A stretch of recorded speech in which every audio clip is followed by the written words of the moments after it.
says the US will not be dragged into another war. He says he will act to prevent genocide after tens of thousands of Christians and other minority groups were forced to flee from Islamic State fighters, formerly known as ISIS. The president said the US had already organised airdrops of food and drink. When we face a situation like we do on that mountain, with innocent people facing the prospect of violence on a horrific scale, when we have a mandate to help, in this case a request from the Iraqi government, and when we have the unique capabilities to help avert a massacre, then I believe the United States of America cannot turn a blind eye.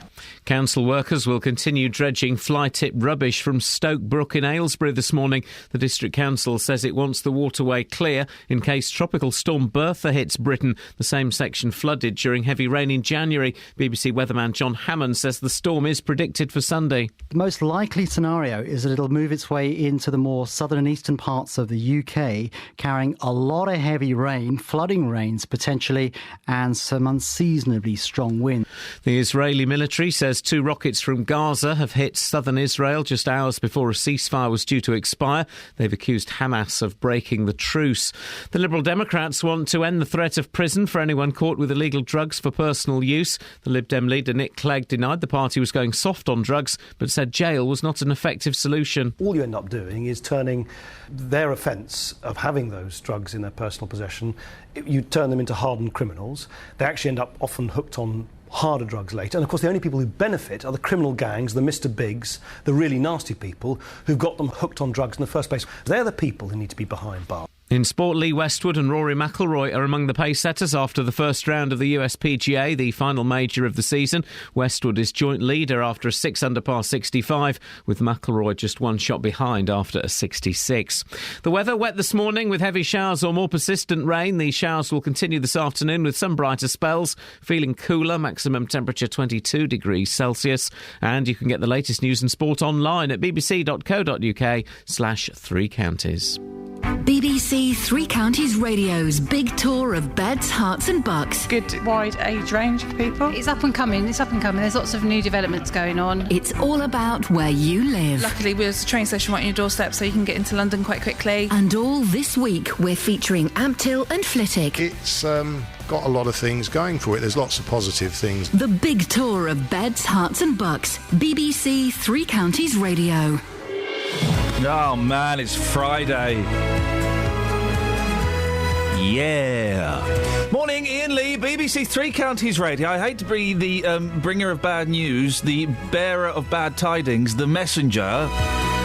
But it's really dark out still. Like 2 weeks ago, it was bright sunshine at this time of the day. Now it's dark.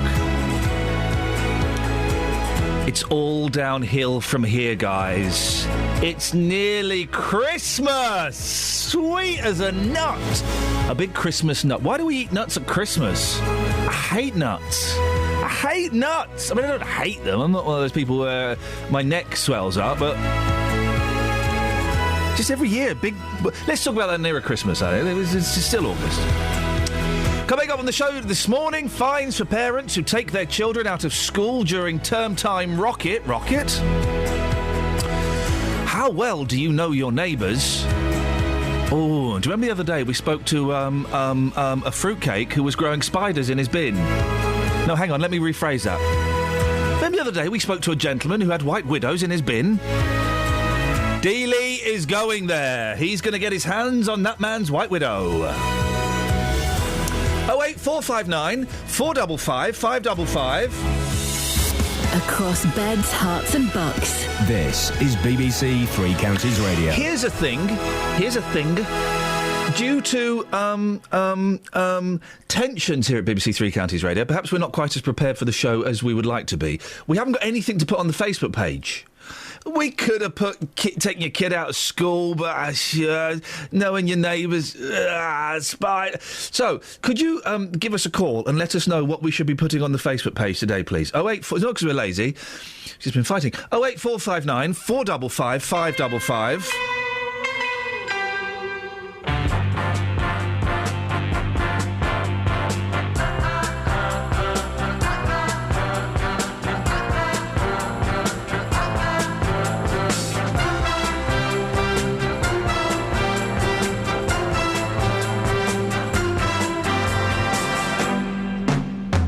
sleep like a baby.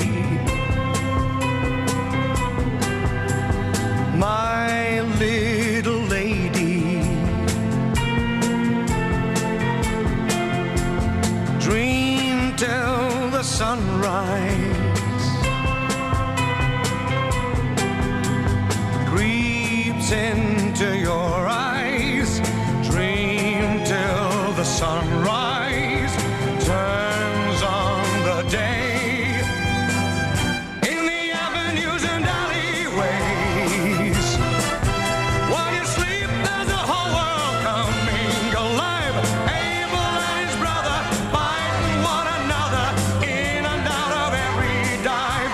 The avenues and alleyways, where the strong and the quick alone can survive. Look around the jungle, see the rough and tumble, listen to a squealer cry. Then a little later, in the morning paper, read about the way he died.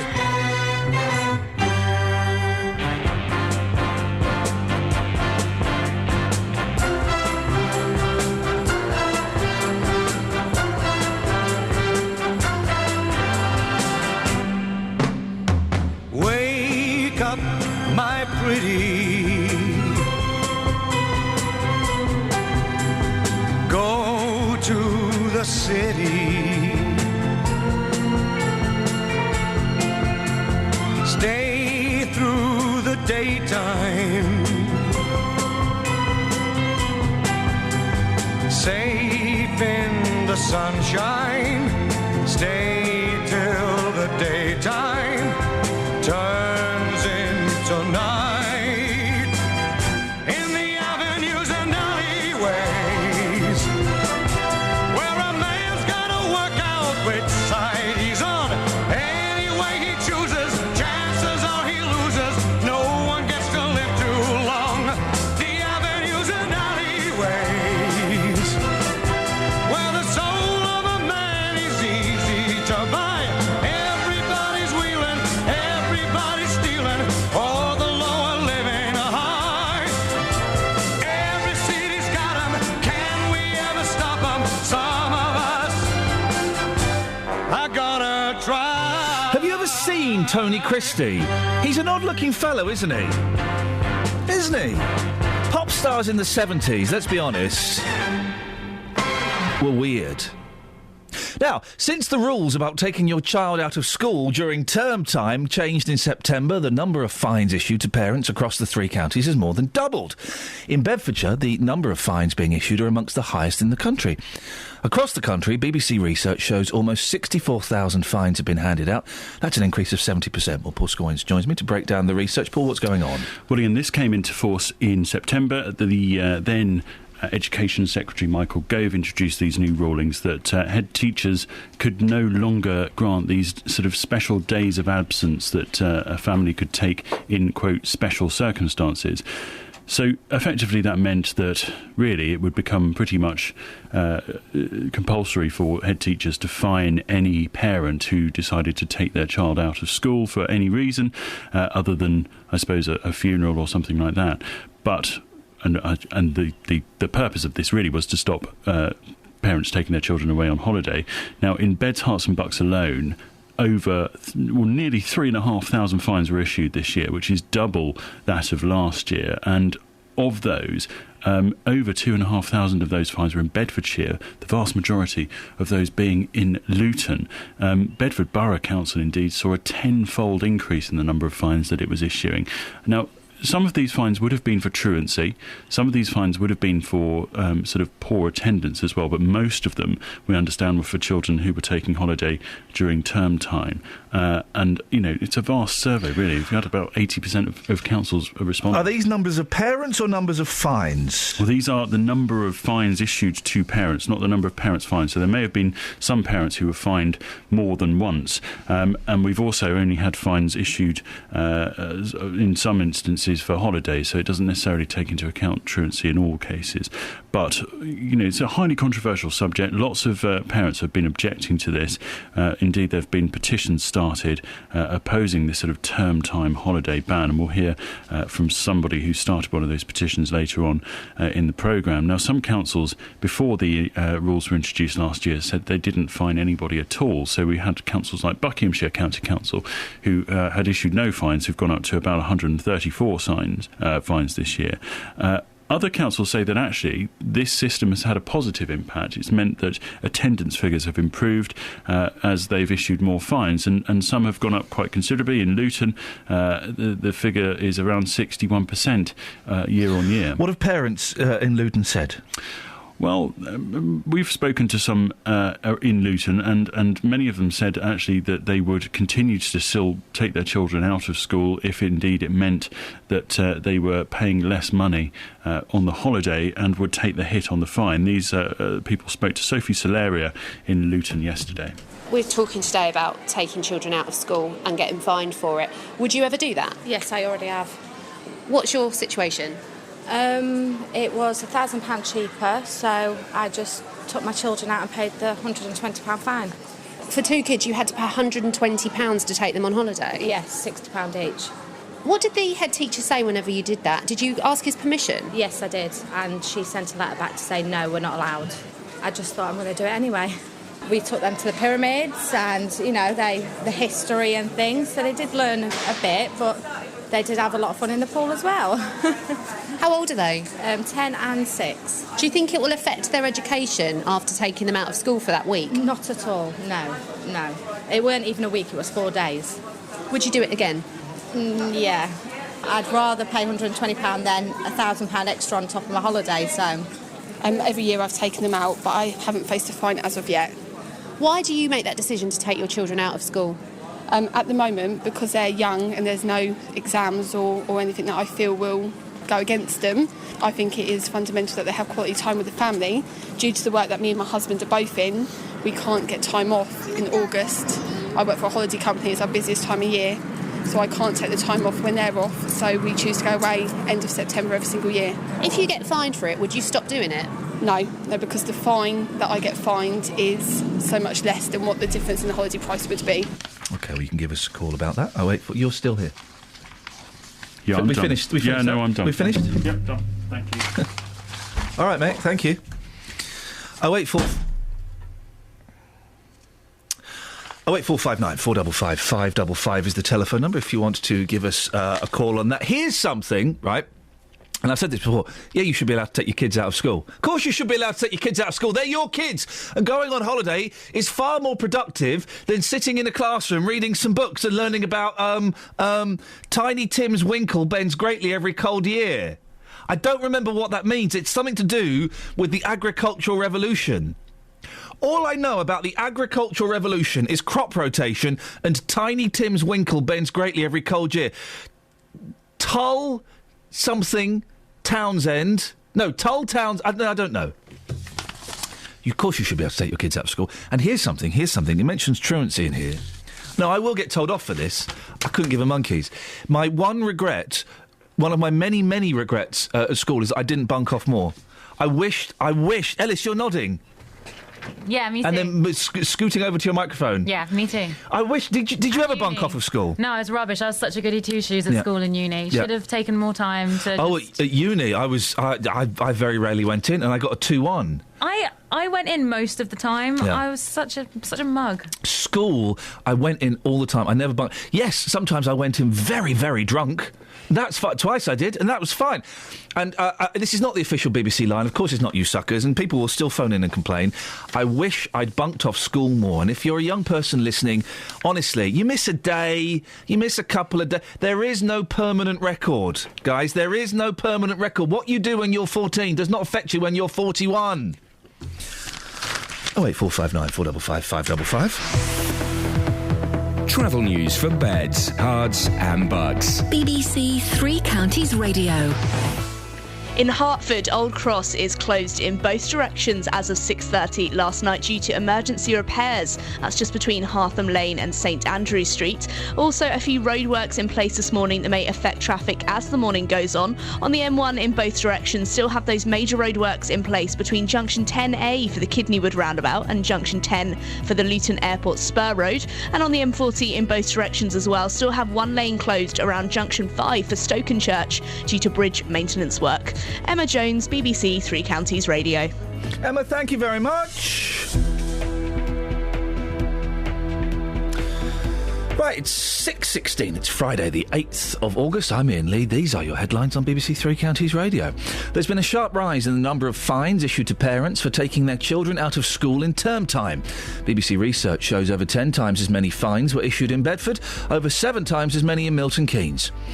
President Obama has authorised airstrikes against jihadist militants in northern Iraq, but says the US will not be dragged into another war. And council workers will continue dredging Stokebrook and Aylesbury this morning in case Tropical Storm Bertha hits Britain. BBC Three Counties Radio.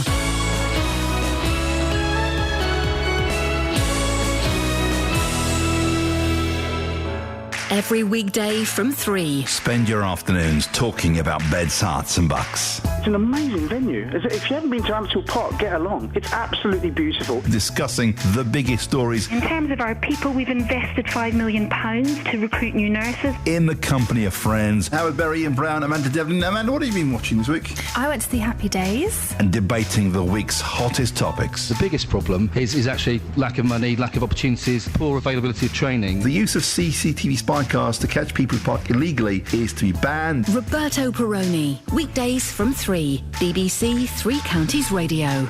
Production's let me down this morning. So, what should we put on the Facebook page this morning? We've got no idea what to put on there. It's a little bit blank, and it's a nice kind of way of interacting with you guys. So, yeah, I know this is kind of confusing, but could you give us a call and tell us what you think we should put on the Facebook page this morning, please?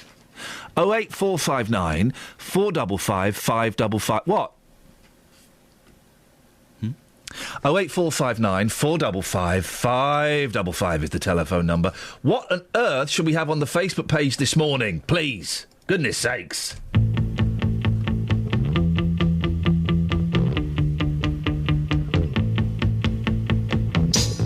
Children behave.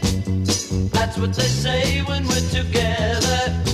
And watch how you play. They don't understand.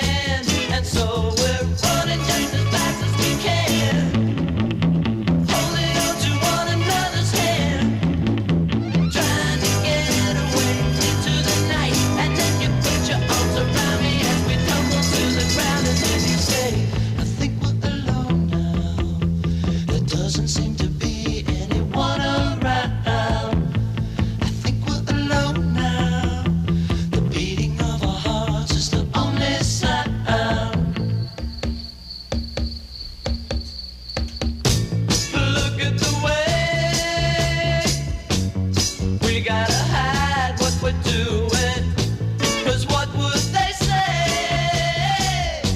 If they ever knew, and so we're running just as fast as we can, holding on to one another's hand, trying to get away into the night. And then you put your arms around me as we stumble through the ground. And then you say, I think we're alone now. There doesn't seem to be anyone around. I think we're alone now. The beating of our hearts is the only sound.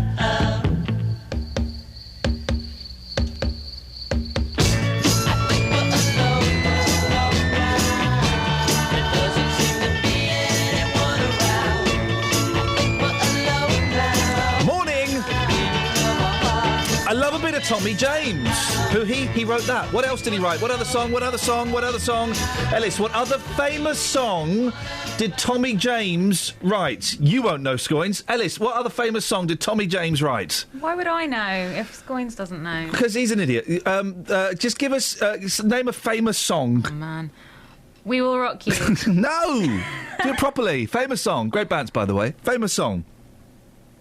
He wrote a famous song. That's kind of vague. Okay, so it's not We Will Rock You. You wrote a famous song, big hit in the 80s, as was that. Scoins won't know it. You'll know it. Come on, think. Famous song. This is... Really famous... Of course I know it. No, Scoins. Scoins doesn't know it. He's not even paying attention to me. He doesn't even know music. Scoins. Famous song. What do you know what it is? Help me out. Help me out. Ellis, just name. Name. I named one. Okay. Famous song from the 80s. He wrote it. Come on. I can't even think of a single song right now. You can't think of any song. The 80s had so many hits. They were really popular. The 80s were so popular. The 80s. The 80s were so popular. Scoins won't know it. Scoins, you know it. He's got a computer up. I've been distracted. Hanky Panky? Not now, mate. I'm doing a radio show.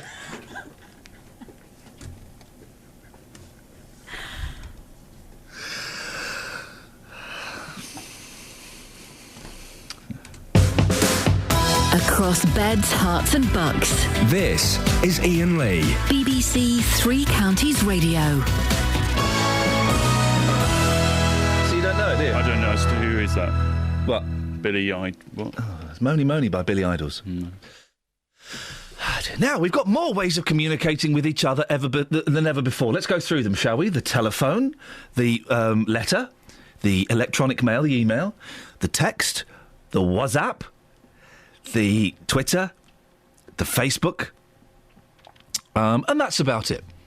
But more and more people are becoming increasingly isolated and lonely. A national campaign to encourage people to get to know their older neighbours launches today. But does loneliness only affect the elderly in society? I can give you the answer to that question, no. Zainab Rashid works at Milton Keynes Christian Foundation and helped launch a campaign to get people together at Christmas. Morning, Zainab. Morning. Is this campaign necessary? We felt so. A couple of years ago, we worked in Wolverton, and it became more and more prominent that basically people were alone at Christmas time. People kept coming in to Christian Foundation to ask what we were doing for Christmas, if there was anything going on. So a group of us that used to work there decided to put a Christmas Day thing together where we actually invited people from the Wolverton community and surrounding areas to get them all together to have a bit of a party, basically, on Christmas Day and make sure people weren't feeling too alone. What kind of people were you getting turning up? We had a range. We've got homeless people coming in, people that are struggling for food that day, also the elderly, grandparents that are looking after children, or, you know, their daughters and nieces and nephews aren't in the picture anymore and they were feeling quite alone. Also, the Christian Foundation works with young people who are not in employment, educational training from disadvantaged backgrounds, and a lot of our students actually came one year because they had nowhere else to go and were feeling quite alone that day. Yeah. I guess that loneliness is a problem not just at Christmas, of course, although perhaps that's when we notice it more, but throughout the year. Yeah, of course, yeah. But it's hard to know. Christmas is such a good excuse to kind of tackle loneliness and that sort of thing, that it seems like that's when people are more about talking about it and actually dealing with it as a problem, whereas all around the year people know it exists, but I think people are a bit stuck on what to do. The thing is, part of this campaign that's going on is about, you know, that whole old line of you go and knock on an old neighbour's door and see how they're Quite often, old neighbours don't want you knocking on their door. Yeah. I'm never quite sure how you... If I go and knock on an old neighbour's, just checking to see if you're all right, it does sound a little bit patronising, doesn't it? Yes, of course, yeah. And we get that on Christmas Day. I mean, we've only ever had between 60 and 80 people turn up. A lot of people saying, oh, yeah, I really want to come, and then they don't. I think they do find it a bit scary and patronising. And like you said, it is hard to break those barriers down. And you can tell it is really difficult on the day. And also, loneliness is a concept. You can be, you know, you can be sat on your own, on your home, and be perfectly content. Or you could be in a room with 100 people and still be incredibly lonely, can't you? It's kind of, it's a mindset, isn't it? Yeah, of course, yeah, it is. Are you doing it again this year, Zainab?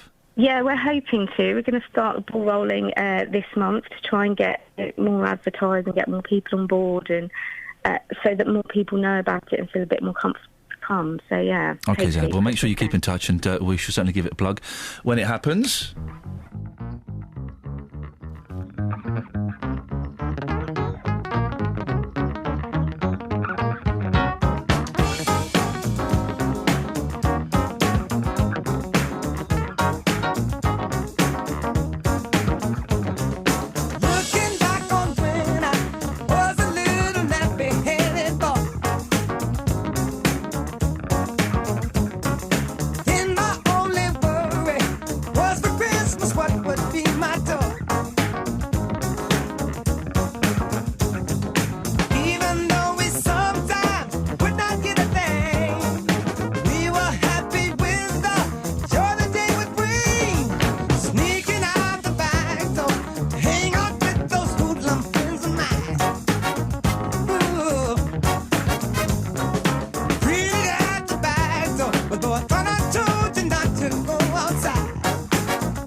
Morning.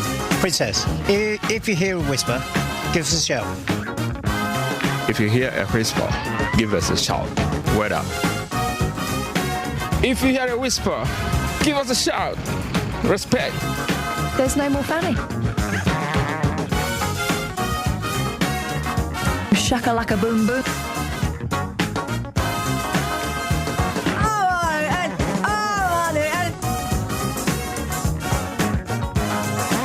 Having a gecko on your head for me is just wrong. I'm now in the urinal section. Dad pop. Where did that idea come from? It came from my brain. Boom, boom, boom, boom, boom. Cuff, mate. No, man. Hell miss. Travel news for beds, cards and bugs. BBC Three Counties Radio. In Hertford, Old Cross is closed in both directions between Hartham Lane and St Andrew Street due to emergency repairs. That's as of 6:30 last night. Also, a few roadworks in place that may change the roads as the morning goes on. In High Wycombe, the A40 Oxford Road has a lane closed in both directions just at Temple Street due to roadworks there. And also in Beaconsfield, the A40 Wycombe End, temporary traffic lights in place there just near Aylesbury End. Emma Jones, BBC Three Counties Radio. Across beds, hearts and bugs. This is BBC Three Counties Radio.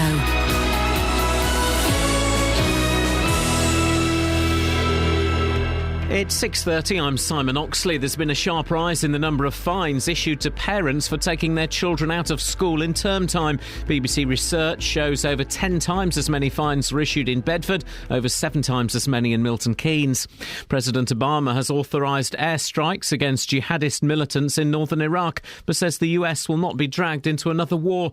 And council workers will continue dredging Stoke Brook in Aylesbury this morning in case Tropical Storm Bertha hits Britain this weekend. The same section flooded during heavy rain in January. 3 Counties Sports. BBC 3 Counties Radio.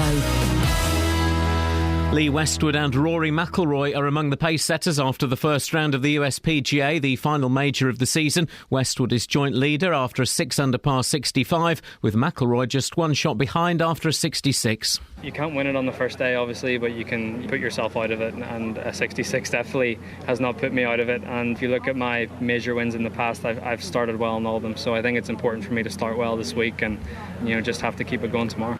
The new football season kicks off tomorrow. Luton start a new Football League season for the first time since 2008, with John Still's side making the long trip to Carlisle. Luke Guttridge is fit, but Alex Lawless is a doubt. Also in League 2, Wickham go to Newport, and Stevenage could field several new signings at home to Hartlepool. Former captain Ronnie Henry has returned from Luton, but manager Graham Westley says he may rotate the captaincy. No, I don't even know who will wear the armband at the weekend. It's been handed around during the course of pre-season, and all the lads who've skippered the side have done very well. I think the leader will naturally evolve, but if the players prefer to share the armband, then maybe we do it that way. It's no big deal. In the Championship, Watford start at home to Bolton. New midfield loan signing Keith Andrews can't play against his parent club, but manager Beppe Sannino knows other new signings means his squad is under pressure to do well. I am always under pressure, but this is my work, my job.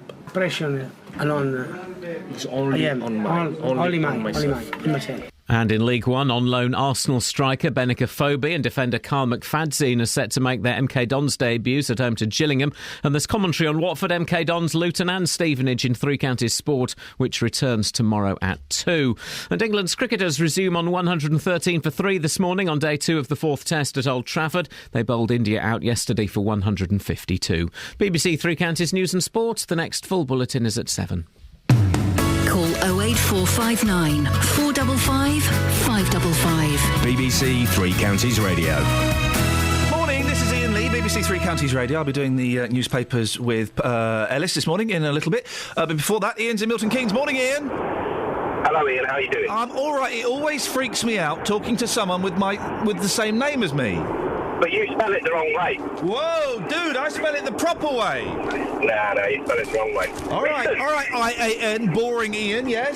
Listen, how about if you did an all-request Friday hour? Sorry? Or an all-request hour on a Friday where we come up and ask for a song, a tune, and then you play it, instead of the rubbish you normally play. Do you know what? My instant reaction is to poo-poo that idea, but I'm going beyond the instant reaction. That's not a bad idea. I think it'd be great, and then you get all your listeners ringing up and saying, asking for their tunes. All right, okay, listen, should we try it for the last half hour of the show? Try it today and see how it does. Right, I've got the music computer in front of me. What song do you want? Have you got any ELO? ELO, hang on a second. Yeah, what do you fancy? That one about the sky blue heaven, because I'm a... What, Mr. Blue Sky? Mr. Blue Sky. How could you not know the name to Mr. Blue Sky? Yeah, I know it because of football, that's how I know. OK, Mr. Blue Sky, we've got that. Right, do you want to introduce it, Ian? OK, brilliant. This is Mr. Blue Sky by ELO. I told you about strawberry fields. Not a chance. You know the place where nothing is real. Well, here's another place you can go, where everything flows. Looking through the bed-back tulips to see how the other half lives. Looking through a glass onion. I told you about the walrus and me, man. You know that we're as close as can be, man. Well, here's another clue for you all. The walrus was Paul, standing on the cast iron shore, yeah. Lady Madonna trying to make ends meet, yeah.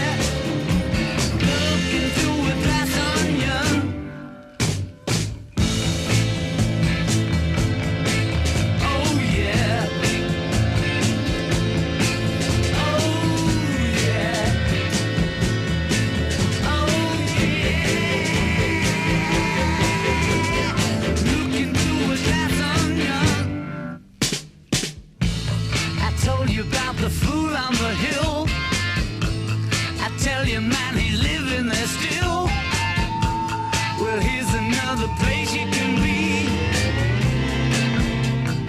Listen to me.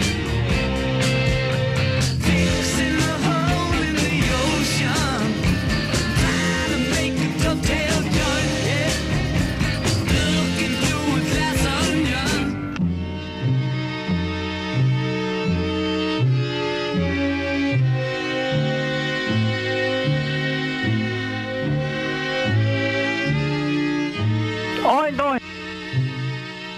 Just take Uranus out of the picture. Let's say it explodes. Gosh, how unpleasant. It's nice to see you for the papers. Thank you very much indeed. You all right, Paul? Let's go to Jeffrey's on the line. Morning, Jeffrey. Morning, Ian. Can I suggest two songs for on the theme of education, the relevance of education, and whether we're being well educated by the State Educational Service? Not today, Jeffrey. Ellis. Oh, man. What have you found in the papers? Anything? I know we've kind of thrown you in. What have you got? Well, I think I picked this paper up, and it is The Guardian, and someone has folded down a page for me. I'm assuming Scoins, I'm not sure. But I think I'm probably meant to talk about the Daleks, but instead, there's a bit about Dumbledore. You talk about whatever you want to talk about, my love, because you're bringing life, verve, youthful vitality, and lightness. You've got a light touch. With the papers. With the papers, of course. Don't mean anything inappropriate. All right, love. All right. I'm reading and I say this not flip. I'm reading a book about Jimmy Savile, and so I am seeing. I mean, it's just the most horrific book. Dan Davis wrote it. We spoke to him a year ago. I'm seeing innuendo and filth everywhere. It really is. It's such an incredible book. I couldn't recommend it highly enough. Anyway, Dumbledore. That's that kids' book, isn't it? That adults read. Yep. Yeah, it sure is.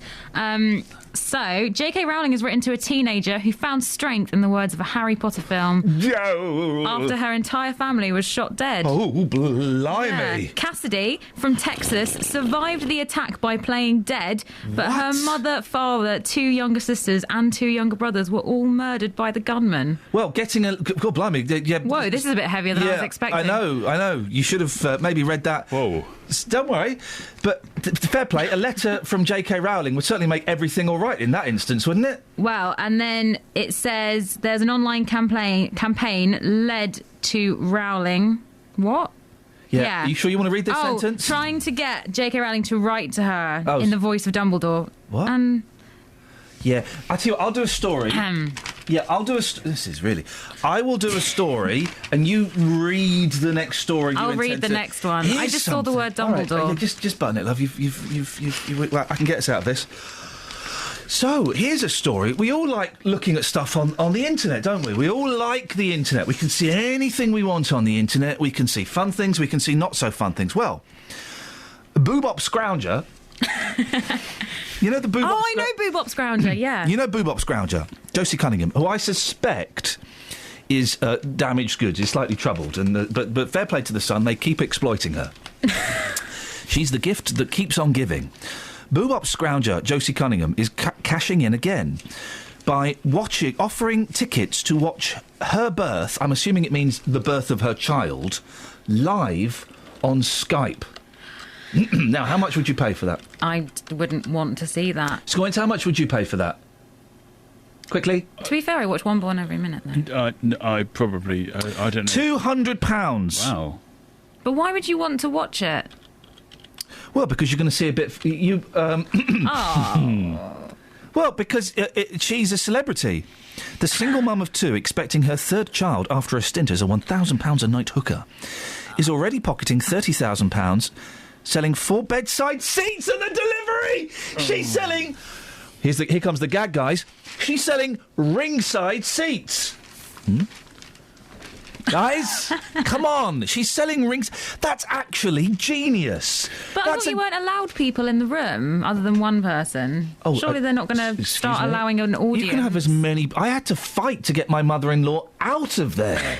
I did. The mother-in-law turned up, and the nurse came. The mother-in-law is would you like it? No, get her out. I don't want her in. For goodness sakes. Ringside seats. Now she hopes to bag £10,000 more by selling 50 tickets so fans can watch it via video link. I think £200. This is her talking now. I think £200 to see such a magical experience is a bargain. I'm annoyed at how cheap I sold the first 4 tickets. Fantastic. Now listen, right? We are coming out of a recession, okay? I genuinely think you've got to respect her for that. You have to respect her for doing that. All these fat, lazy slobs on their backsides who are getting paid housing benefit so that they can go and buy KFC family buckets, driving there in their mobility scooters, supplied for by muggins. I think respect to her. She's doing a good job. Well done, her. Ellis, what have you got? Okay. Could you type just a little bit quieter, please? Just maybe close the mic. Well, just maybe type quieter, mate. I've just sent you a story for the paper review. Well, you're not doing the paper review. No. It's probably too serious. As a result, no. Actually, Ellis, it's quite funny. Well, it's actually okay. quite funny. You have to describe the picture, mate. It's not that funny, mate. It's quite funny. I want to hear. Okay, so it's a before and after Telegraph front pages. The before Telegraph front page says toddlers at risk from extremists. The after Telegraph front page says nurseries at risk from extremists. I don't get it. And do you know why they've changed the front page, Iain? No, mate, I don't. What's the picture beneath it? Oh, for goodness sakes, Paul. It's a picture of the prince and the woman with the baby. With their toddler. Thank you so much for that. Ellis, what have you got? I've got lesbian teachers, sex... Right. He's unplugged his microphone. Right. Whoa. You read the headline and then maybe ask yourself, is it appropriate? Oh, I'm not... Why? I think it's a good story. Let's hear it then, but okay. Then if it's... Let's hear it. Go on. The Titanic has sunk, guys, and I'm stood. There's an article about beards. The actor, not Stuart Copeland. Who's the actor from No, it's not about the Titanic. It is about the... What's the actor? Someone help me! What, on the Titanic? I'm floundering here, guys. Leonardo DiCaprio? No, not that one. He had a big, thick jumper on it. He was in the film about the car as well. 08459... This is awful. 08459 455 555. He was in a film about a car. And then he was in a film about a boat sinking. The night they served until one night. Oh! Anyway, I'm him, stood on an upside-down boat at the moment. Ellis, what have you got? I've got a really good one now. I mean, that one is good, but it's not. I'm going to go to this one first. Yeah. Equal pay is 60 years away. Isn't that insane? For what? For men and women. Right. Who does Labour worse? Who does worse? Women. And...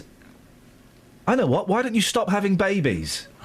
Why? No, seriously. My friend got asked that in an interview the other week. Yeah. If she was going to have children. They're not allowed to ask that. And I know. They're not allowed to ask that. Okay, and I genuinely think that is wrong. I think you should be allowed to ask that. But then if you can't... you can't... A man wouldn't be asked, are you going to have a kid soon and start because a man isn't going to take a year off work. But their priorities would change. I'm a small business, yeah? I employ 3 people. Okay. And I want to employ a 4th person. Things are going really, really well. So I'm going to employ a 4th person, okay? We make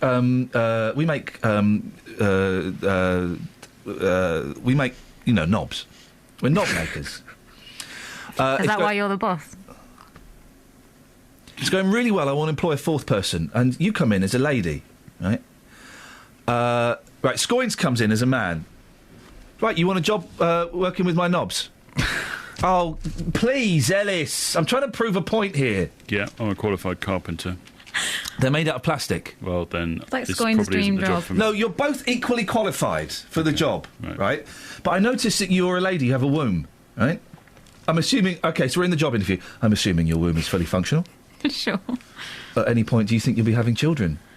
I'm not sure. OK, I'll tell you why I'm asking that, because if you go off and have kids... I have to... Yeah, I get a bit of money from the government, but I have to still pay for you. You could be out of work for a year. What am I supposed to do? You've got the job, sir. Wow, that's wrong on so many levels. But it's Thank you, right. Scoins. No, but it's... I don't understand this. Why is it wrong? Because it's not like an option. It's as if... Because if you say, I don't even know, how can that be held against you? What if you find out you have some horrible medical condition and you didn't get a job? Well, really, you're having a real run of bad luck. It's not my problem. Travel news for beds, cards and bugs. BBC Three Counties Radio. In Borehamwood, the Barnet bypass going southbound is looking heavy between Stirling Corner and Mill Hill Circus, and in Hertford, Old Cross is closed in both directions as of 6:30 last night between Hartham Lane and St Andrew Street due to emergency repairs that are taking place there. And in Beaconsfield on the A40 London Road in both directions, just through Beaconsfield Old Town between Park Lane and Windsor End, there is resurfacing work taking place, so do expect some delays there later on this morning. Emma Jones, BBC Three Counties Radio. Thank you very much. 6:47, it's Friday the 8th of August. I'm Iain Lee. These are your headlines on BBC Three Counties Radio. There's been a sharp rise in the number of fines issued to parents for taking their children out of school in term time. BBC research shows over 10 times as many fines were issued in Bedford, over 7 times as many in Milton Keynes. President Obama has authorised airstrikes against jihadist militants in northern Iraq, but says the US will not be dragged into another war. And council workers will continue dredging Stoke Brook in Aylesbury this morning in case Tropical Storm Bertha hits Britain. Beds, Herts and Bucks weather. BBC Three Counties Radio. Right, it's a mystery. Who's it going to be? Let's find out who's there today doing the weather. Hello, it's Sarah Thornton. Good morning. Hello, Sarah Thornton. Hi, dude. My favourite of all the weather people. Do you know, I know you say that to whoever it is. Oh, no, we talk. Do you think we don't talk to each other? Oh, blimey, I've been caught out. Let's have the weather then. OK, we're looking at some quite wet and windy weather in the next couple of days. Certainly, I know you'll be aware of the headlines talking about what was formerly a hurricane. We'll get to that in just a minute. That's for Sunday. At the moment, what we're starting with is some dry weather, but expecting to see some sharp showers developing as we go through the day today, and that could cause us some issues. Slow-moving, thundery showers through the day. The Met Office has issued weather warnings for some unsettled weather today. Expect those showers to develop through the afternoon. Some hail mixed into and some torrential downpours at times. Between them a high of 20 Celsius. Tomorrow bright and breezy across all 3 counties. A good day actually, good spells of sunshine and highs in the low 20s Celsius. But it's Sunday that we're looking at. What was formerly a hurricane and is now going to be an area of low pressure as it moves in with some wet and windy weather is tracking towards the UK on Sunday. The exact track of this and the exact timing are still a little bit uncertain. The computer model's not completely agreeing on that, but I think cater for a period of wet and windy weather as we go through the day on Sunday. But also, it looks like it'll clear away, giving us some brighter interludes by the end of the day. And Monday, pretty showery, still staying unsettled, Iain, then. Thank you very much. Nick Coffer on BBC Three Counties Radio. If you know the difference between your silly point, your... Couldn't care less, where's the jam? Slip. Caught behind second ball. Is there jam? For a ball he really shouldn't have been playing at. Then this afternoon is going to be right up your street. Is it jammy? Coffer. I'm going to be live from Amtil Cricket Club as they take on the Lashings World 11. Did they have jam? Jam. You'll hear from cricketing legends such as Philip De Freitas, Corey Collymore, Chris Schofield, Saqlain Mushtaq, Devon Malcolm. Is there jam? Plus, as part of our big tour of Beds, Jam Bucks, I'll be finding out about some locally made jam and delving into the history of Flitwick and Amtil. Nick Coffer. Live from Amtil Cricket Club, today from midday, here on BBC Three Counties Radio. This is Iain Lee. On BBC Three Counties Radio. Have a story, and then we'll have BBC introducing track. It's a good one. In case I just to say it's a good one. I can see the story you're pointing at. This is a serious story. I know, you're pointing at the people being transported in Ebola. I don't mean positive story. I mean interesting and current event story. If it's the one that's beneath it, I think that's probably better. If I'm honest. I think that's better, but that's more important. Okay, let's talk about important issues. Iain, by the way, how's this new arrangement in the pay-per-view working out for you? It's got teething issues. Yeah, I guess that. But at least it's perky. Mm. Do you know what? I'm operating on a master plan. Really? Yeah, I am actually. I'm thinking long term. Okay. And it don't involve either of you. Right. Okay. I don't know which to go for now. Maybe not the one about the Ebola victims. A toilet cleaner has posed as a pilot to con lonely women. Hey, that fits in with our item. Lonely. BBC Introducing is a show here on Three Counties Radio that supports unsigned and undiscovered musicians from Beds, Herts and Bucks. This week we're playing a song by Lucy Dale Court from Monkston in Milton Keynes. Her song is called Bullet. We need to have a chat about it.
Something I said, was it something I did made you change your mind? Is there a reason why you won't look into my eyes? It was so perfect. You told me I was beautiful. You said that I could be your everything if we carried on the way we were going. You made me feel like I was special, like I was the only one.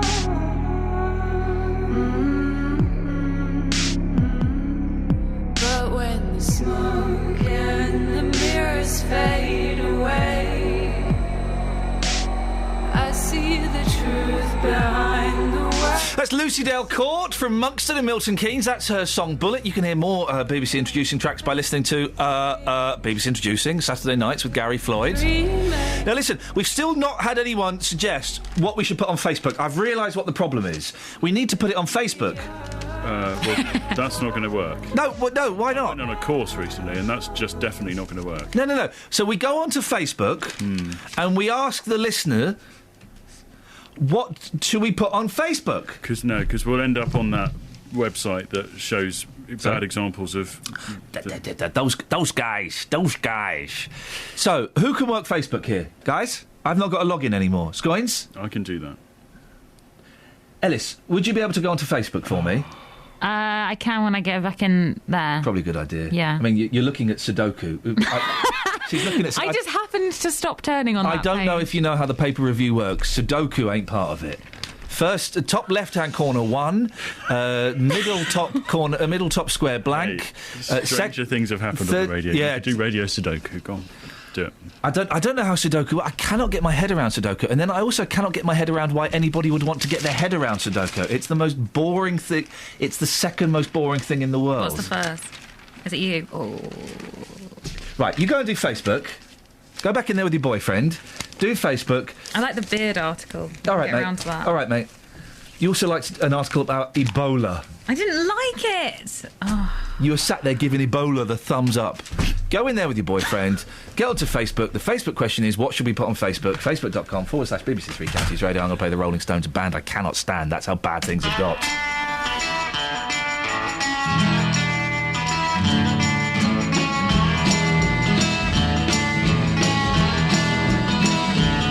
Well, I told you once and I told you twice, but you never listen to my advice. You don't try very hard to please me with what you know it should be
is Iain Lee, BBC Three Counties Radio.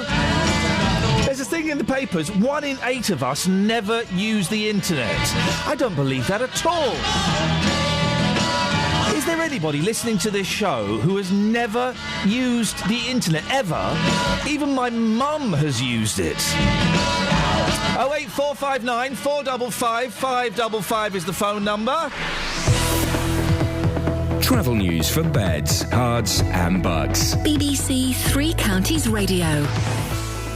In Boreham Wood, the Barnet bypass going southbound is still looking heavy between Stirling Corner and the Mill Hill Circus. And in Hertford, Old Cross is closed in both directions between Hartham Lane and St Andrew Street due to emergency repairs. And on the M1 in both directions still have those major roadworks in place between Junction 10A for the Kidneywood roundabout and Junction 10 for the Luton Airport Spur Road. Emma Jones, BBC Three Counties Radio. Emma, thank you very much indeed. 1 in 8 of us have never used the internet. I don't believe that at all. Surely everybody's been on the internet, haven't they? If you've never used the internet, could you give me a call and tell me how you survive? And kids, come on, guys. We should all bunk off school a little bit more. I wish I had. Here's Simon. Local and vocal across beds, hearts and bucks. This is BBC Three Counties Radio.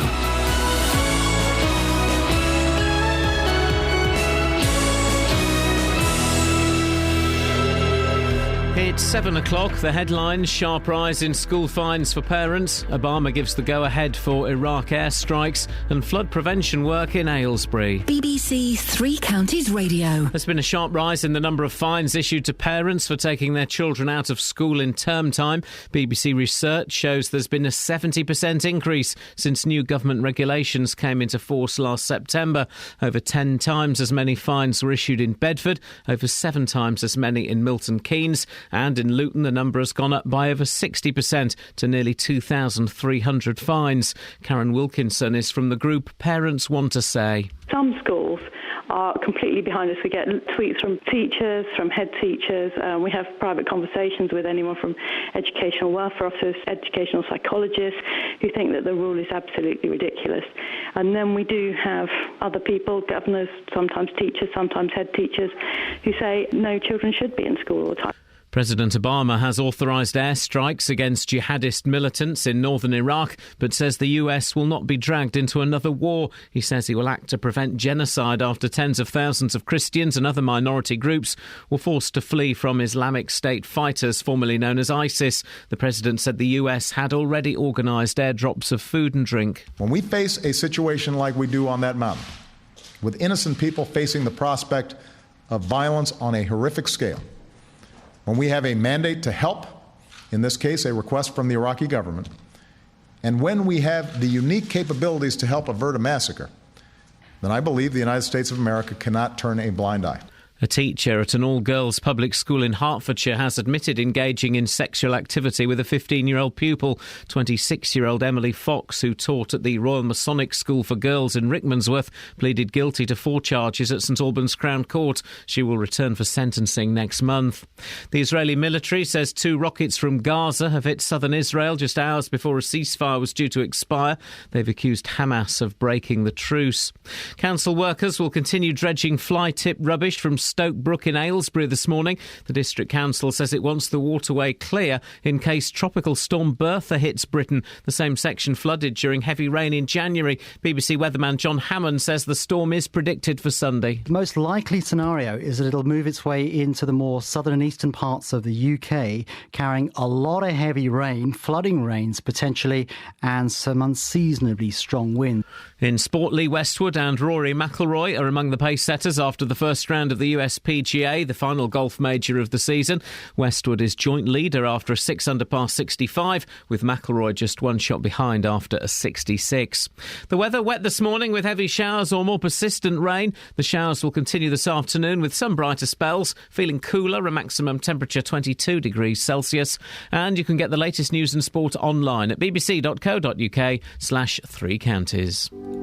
BBC BBC Three Counties Radio's big tour of beds, hearts and bucks. It's a small town, so you can come here and do all your shopping. And all this week, we're featuring Ampthill and Flitwick. Ampthill is a fantastic Georgian town, which is an absolutely brilliant place to live. It's all about where you live. When I first lived here, I think there was about 5,000 population. I think it's about 45 now. The big tour of beds, hearts and bucks. BBC Three Counties Radio.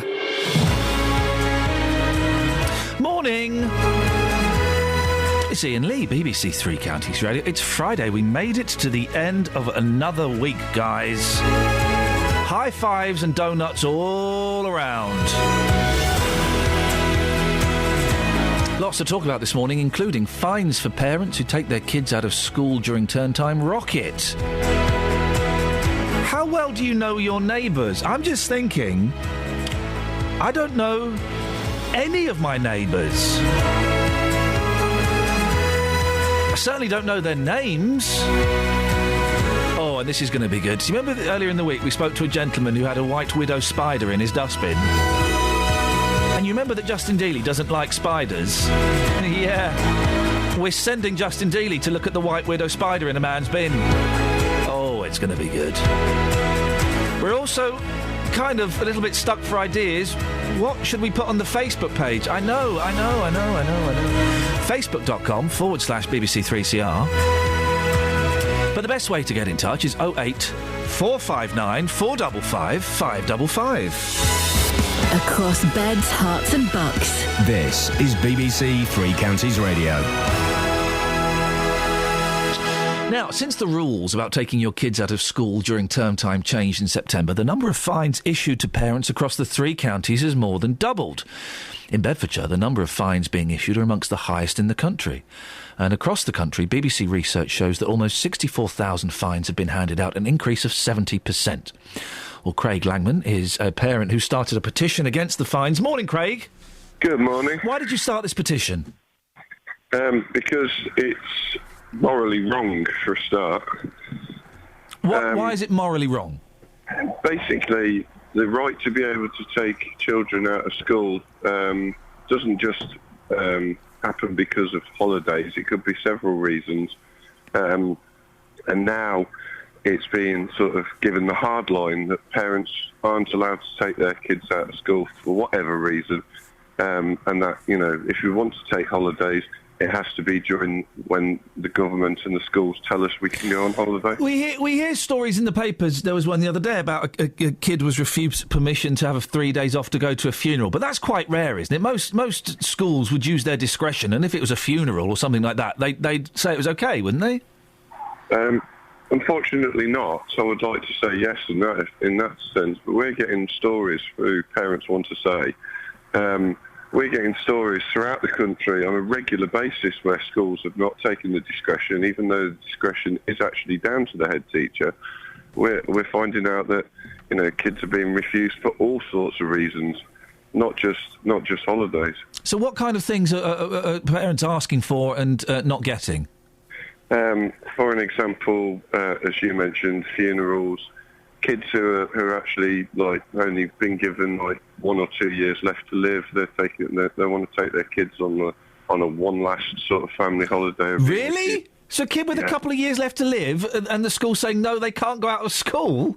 Yeah, that's incredible. Which is ridiculous. That's incredible. You sort of think, well, you know, I had somebody the other day who said to me, well, in that instance, why does the child just decide not to go to school, full stop? Well, the answer is that, you know, in the end of the day, the kid wants to live a normal life. He wants to be with his friends at school. Yeah. And I don't see the problem in being able to take a child out of school. They're just as educational. You know, we don't all sit on beaches 24/7 when we go on holiday. We do go to educational places as well. My cards on the table. I kind of think that quite often holidays can be more educational than going to school. But Craig, you know, there are some families that, you know, that they do just go and, you know, they go to Butlins for a week. Nothing against Butlins, or they go and sit on a beach in Mallorca for a week, and that can't be as good as sitting in a classroom, can it?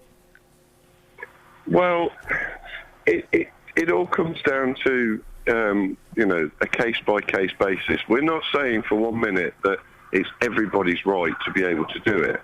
What we're saying is that we would like the discretion brought back so we can actually go and have a talk to a teacher. If a child is going through a rough time, let's say, a child is being bullied, is a good example, and the parents feel that actually taking them away, spending a week in Butlins with the family to reassure the child that they're in a better place, the family's close, they'll help them through it. That is a reason why taking them out of school to sit in, Butlins for a week or whatever is a good thing. So it's always down to a case-by-case basis. A blanket everybody can is not what we're after. Craig, stay there. We'll give you a chance to plug the petition in a second. Listening to that is Luton Councillor Wahid Akbar from Children's Services, where the highest number of fines in our areas have been issued. Wahid, what do you think to what Craig was saying? Makes a lot of sense, doesn't he? I think I agree with him on the every case is dealt at individual merits. And this is, I do not agree with that, this is educational, holidays are all educational, and that I don't agree with. But some holidays, imagine that, you're an 8-year-old kid, you're getting to go, your parents can't afford to take you on holiday during the summer holidays, but they can afford to take you abroad for a week in the middle of May, and you get to see a foreign country, you get to hold foreign money, you hear foreign languages, you try different food. That's marvellous, isn't it, Wahid? I think it's not marvelous because they will actually miss the schools. They will not actually achieve anything, and the holidays are always not planned. And this is not right. I do not agree with that. Do you really think missing 5 days at the age of 8, when really, not quite sure what you'd be doing then, but you could always ask the teacher for a little bit of extra work to take with you? That 5 days abroad, well, you're handling foreign money, you're experiencing life. Yes, but I think there are some certain time, the period when they can take for the experiences and then, exploring other activities. But parents I can't, think that's good, but not sometimes we.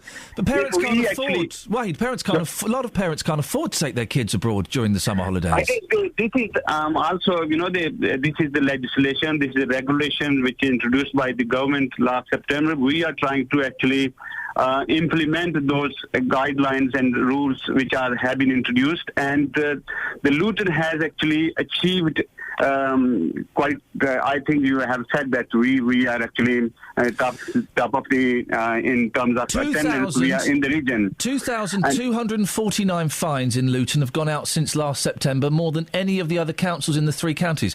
Are you proud of that? I am not. I do not say that I am proud of that, but I think I am actually in support that we should be actually working actively to actually increase the attendance level, and that is our motive, because attendance is important. If they do not attend, they will not achieve. The children will not achieve, and we will not actually succeed. It's about £135,000 in fines. Where does that money go? That actually goes back to the council to invest for the for the educational achievement. It goes to the council, and where is that invested? It's about welfare services and the school welfare services. That's a nice little earner for you guys, isn't it, Wahid? It is. We do not actually think that way. We think that no, we I know. I bet you don't. But £135,000 that you weren't expecting. Wow, that's great. It is good, but it will help and it will be reinvested in education. I think that's the important thing. Craig, I can hear you want to come in. What do you want to say? 2 things. One, I'm glad you're proud that you're criminalising parents. It's a really good state that we currently live in. And 2, also, if I take one of my own examples, I took my child to Rome for 2 weeks a couple of years ago, and he had more exposure and more experience to culture, to history, to geography, to any other subject that was in schools, that when he came back, funnily enough, within a couple of months, they were doing a project about Romans. My son knew more about Romans than any other child in that class. You cannot learn everything within 4 walls of a classroom, and you're denying children from doing that. You're denying children from having a life experience. And if you're proud of that, then you need another job, mate. Wahid, your response? My response is, I think we cannot actually allow this, the parents to take them on any time, any day for holidays, exploring the new things. I think that's good, explore the things, but that should be in the holidays time. What about kids where they're going off to a funeral or a wedding? Do you think that you should be allowed to take time off them? I think one thing is, as the local authority, we have an advisory role. We can advise the head teachers. Head teachers are always working with the parents. And they will listen, and in exceptional circumstances, they will accept those, kind of... For a funeral, would you let a child have 2 days off for a funeral? I think it depends on the discretion of the head teachers, and that the head teachers particularly will look into the circumstances. What's your opinion? Your opinion as the councillor? What's your for children's services? I come to you. My 9-year-old son, his grandmother's died. We're going to go to a funeral in Scotland. I want 2 days off. I think that's fair enough. I think that should be. I personally think that should be allowed. And are the schools in Luton? Are the schools in Luton allowing kids to go off for funerals? I personally don't know, because I do not deal with the individual cases. Okay. But I haven't heard that kind of thing that is refused. Okay, Wahid, I thank you very much indeed. That's Luton Councillor Wahid Akbar. Craig, your petition. If people want to have a look at it, where do they go? They go to the parentswanttosay.co.uk website, or facebook.com/parentswanttosay, and they'll find various links to my petition, which is currently at 217,000 signatures. Craig, thank you very much indeed. Passionate, huh? We've got a tweet on this. Iain, you give the schools a chance to raise money, they'll use it. It's not about education. And Craig, he was quite forthright to the councillor there. You're criminalising parents. We can do this discussion if you want. I know JVS did it earlier in the week, but we can kind of do it if you want. We can take it on a little bit. I do think that you should be allowed to take kids out of school. My wife completely disagrees. OK, well, there you go. She makes the decision, so that's fine. But I do think, as long as you're not taking them out, so they can stay and watch Jeremy Kyle, or you're going to go and, spend 3 days at an arcade somewhere playing Donkey Kong. Donkey Kong? Trying to think of a relevant video game. There isn't. Tuppenny Shove. What's it? Tipping Point. What's the thing? Anyway, doesn't matter. If you're doing... I do think going abroad on a holiday is an educational thing. You're handling foreign money. You're hearing foreign languages. You're seeing and smelling and tasting different things. That can be more educational than 5 days in a classroom, can't it? 08459 455 555. Let's get the travel. Travel news for beds, cards and bugs. BBC Three Counties Radio. On the North Orbital Road at Bricket, we've got the normal build-up there. It's looking quite heavy at the M25 junction 21A roundabout. And in Boreham Wood on the Barnet bypass going southbound, still looking heavy between Stirling Corner and Mill Hill Circus. And also in Hertford, Old Cross is closed in both directions between Hartham Lane and St Andrew Street due to emergency repairs as of 6:30 last night. Emma Jones, BBC Three Counties Radio. Thank you very much. 7:16, it's Friday the 8th of August. I'm Iain Lee. These are your headlines on BBC Three Counties Radio. There's been a sharp rise in the number of fines issued to parents for taking their children out of school in term time. BBC research shows over 10 times as many fines were issued in Bedford. President Obama has authorised airstrikes against jihadist militants in northern Iraq, but says the US will not be dragged into another war. And council workers will continue dredging Stoke Brook in Aylesbury this morning in case Tropical Storm Bertha hits Britain. BBC Three Counties Radio.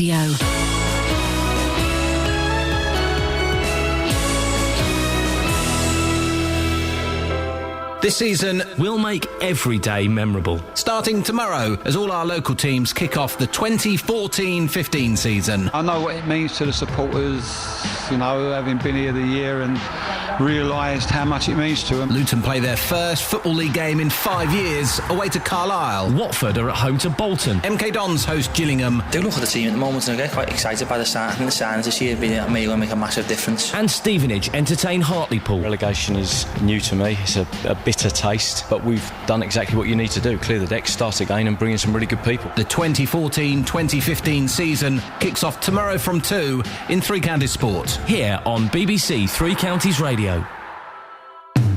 Call 08459 455 555. BBC Three Counties Radio. I don't get the beef with taking kids out of school. You know, as long as it's, you know, not the week before an exam or something. If they're 8, take them to Rome.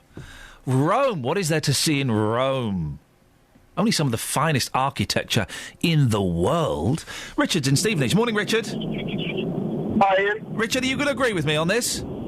Yeah, I agree. But the way I see it is that kids aren't just learning at school, they learn 24/7. I think kids, especially at that young age, learn as much at school as they do at home with their parents. And I don't think seeing the world and opening their eyes up to additional things is a hindrance on their education. I am very fortunate, Richard, in that I'm doing all right and I can afford to take my kids on holiday during the summer holidays. I can afford it, but not everybody can do. And I think to deny kids the opportunity, even the experience of going on an aeroplane, you know, that's a life. I've done it a few times. I'm used to it, but that's a life-enriching experience for kids.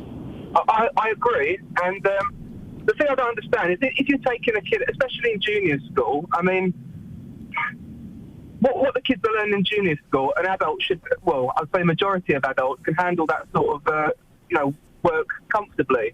So why can't the school give the parents of the child a week's worth of work and say, right, OK, if you're going to take them out of school in your own time on weekends or evenings and everything, you need to get your kids to catch up to the rest of the task. I agree. And again, my wife strongly disagrees on this, so this will never happen. But if I did take my kids out of school for a week or 2 weeks, I think any longer than that is probably pushing it. I would go into the teacher and say, right, we're going to go away. What are the key points that my boys should be hitting over the next 2 weeks? And I'll make sure they do the work, you know. And I will sit down and make sure, you know, not every day, but, you know, every other day maybe they do a little bit of homework and do what they need to do to kind of keep up. And a responsible parent would do that, I think. They could even do it on holiday. I mean, when I was younger, I remember my parents giving me like little workbooks and everything just to keep me occupied. You know, while everyone was getting like ready in the shower and everything. They'd give me a little workbook to do for half an hour to an hour just to keep my brain ticking over. Richard, Richard, I'm going to let you go because the line's not brilliant, but thank you. I agree. In fact, my boys are going to Greece soon. I'm staying here working, guys. Don't worry. And my wife's got some books for them to do a little bit of maths, a little bit of spelling. Heather's in Bedford. Morning, Heather. Morning, Ian. What would you like to say? I just wanted to put a little bit of a different slant on it. I mean, my children are all left school now. I did on occasion take them out of school during the term time. I agree that you should be able to. My sister's children, however, go to private schools and get about, in total, 6 or 7 weeks extra school holidays than my children got.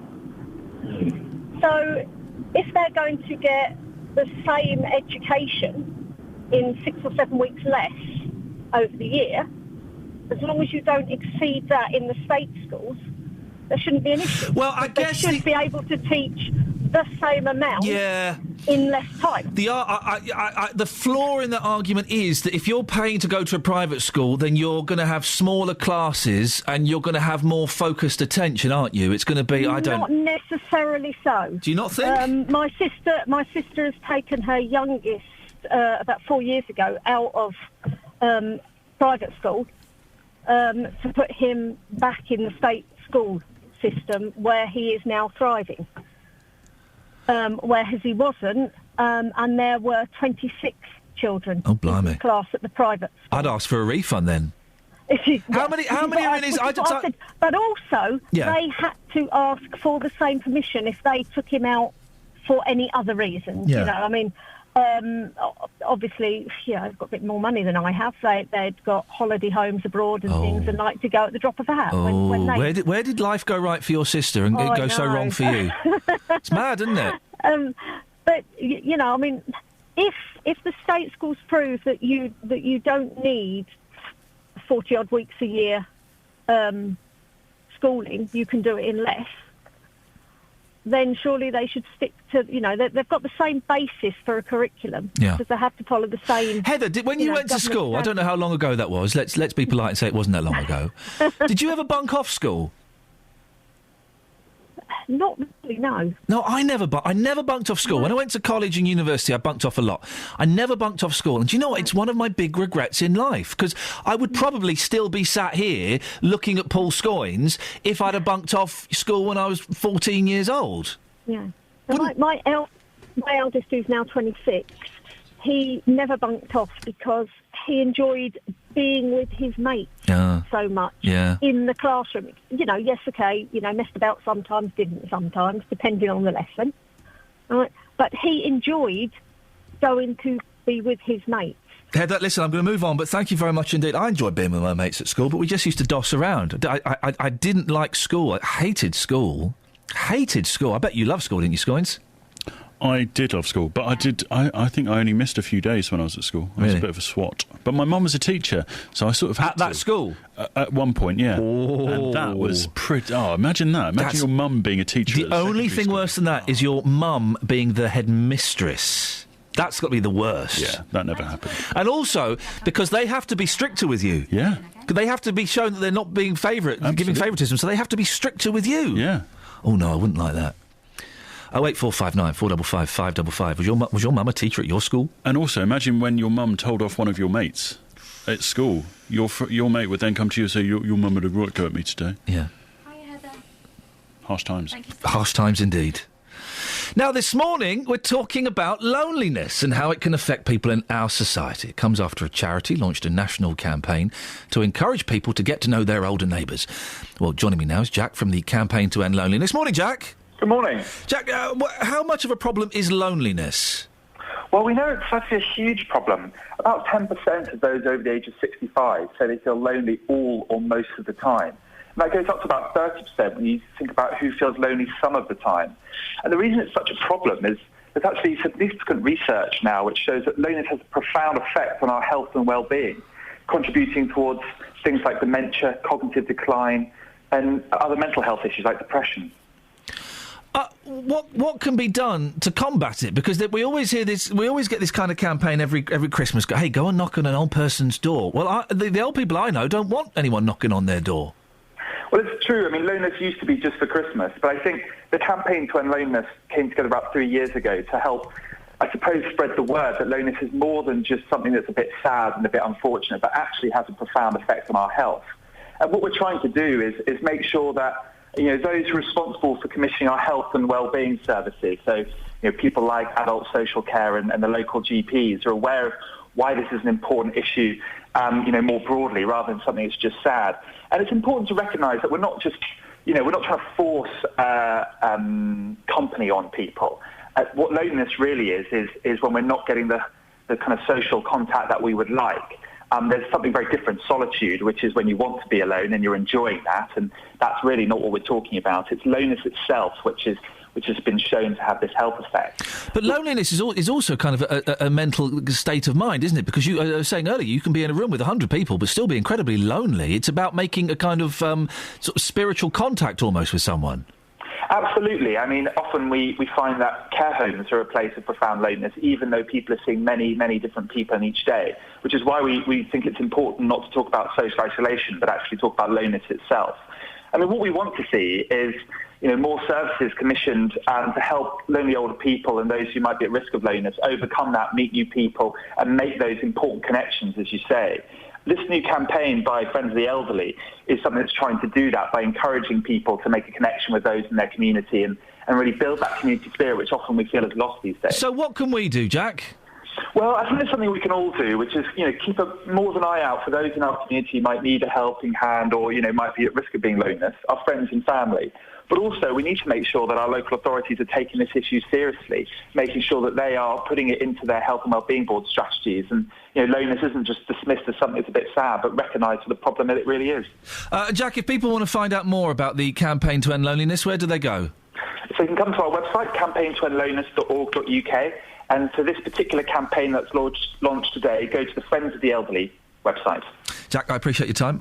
Fingers crossed that you'll get some success in this. I'm not quite sure how you'd measure that success, but certainly is a good idea. Well done. Across beds, hearts and bucks. This is Iain Lee. BBC Three Counties Radio. This is Iain Lee, BBC Three Counties Radio. 08459 455 555 is the telephone number. Should you wish to give us a call, you'll be more than welcome to. What are we talking about this morning? Well, we're talking about taking your kids out of school. Yes, I know JVS did it on Monday, but I don't see many problems with it. If it's handled well, if it's done in a responsible way, if it's done, not 2 weeks before they're about to take their GCSEs or their A-levels, then, yeah, good on you. Well done. You're showing them the world. You're showing them life experience. They are experiencing. They're not just reading it in a book. Do they even have books in schools anymore? They're experiencing things. 08459 455 555. And also, 1 in 8 of us never use the internet. I'll come to that story after we get the latest travel.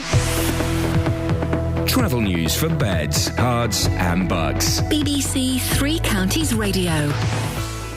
On the North Orbital Road at Bricketwood, still got the normal build-up at the M25 Junction 21A roundabout. It's looking quite heavy there. Also in Borehamwood on the Barnet Bypass going southbound, still looking heavy between Stirling Corner and Mill Hill Circus. And in Watford, there's also heavy traffic on Lower High Street just at Bushy Arches. And on London Midland trains, there's a possible disruption between Bletchley and Milton Keynes due to an operating incident.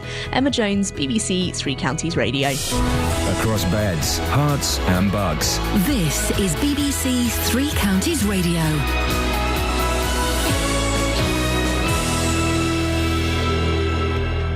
It's 7:30, I'm Simon Oxley. There's been a sharp rise in the number of fines issued to parents for taking their children out of school in term time. BBC research shows over 10 times as many fines were issued in Bedford, over 7 times as many in Milton Keynes. President Obama has authorised airstrikes against jihadist militants in northern Iraq, but says the US will not be dragged into another war. And council workers will continue dredging Stoke Brook in Aylesbury this morning in case Tropical Storm Bertha hits Britain. Three Counties Sports. BBC Three Counties Radio. Lee Westwood and Rory McIlroy are among the pace setters after the first round of the USPGA, the final golf major of the season. Westwood is joint leader after a 6-under par 65, with McIlroy just 1 shot behind after a 66. Woburns Ian Poulter carded a 68, but Tiger Woods is 3 over par. The new football season kicks off tomorrow. Luton start a new Football League season for the first time since 2008, with John Still's side making the long trip to Carlisle. I've been waiting for Saturday, probably after 2 weeks of the season being over and the celebrations finishing. I was just worried, waiting for this season.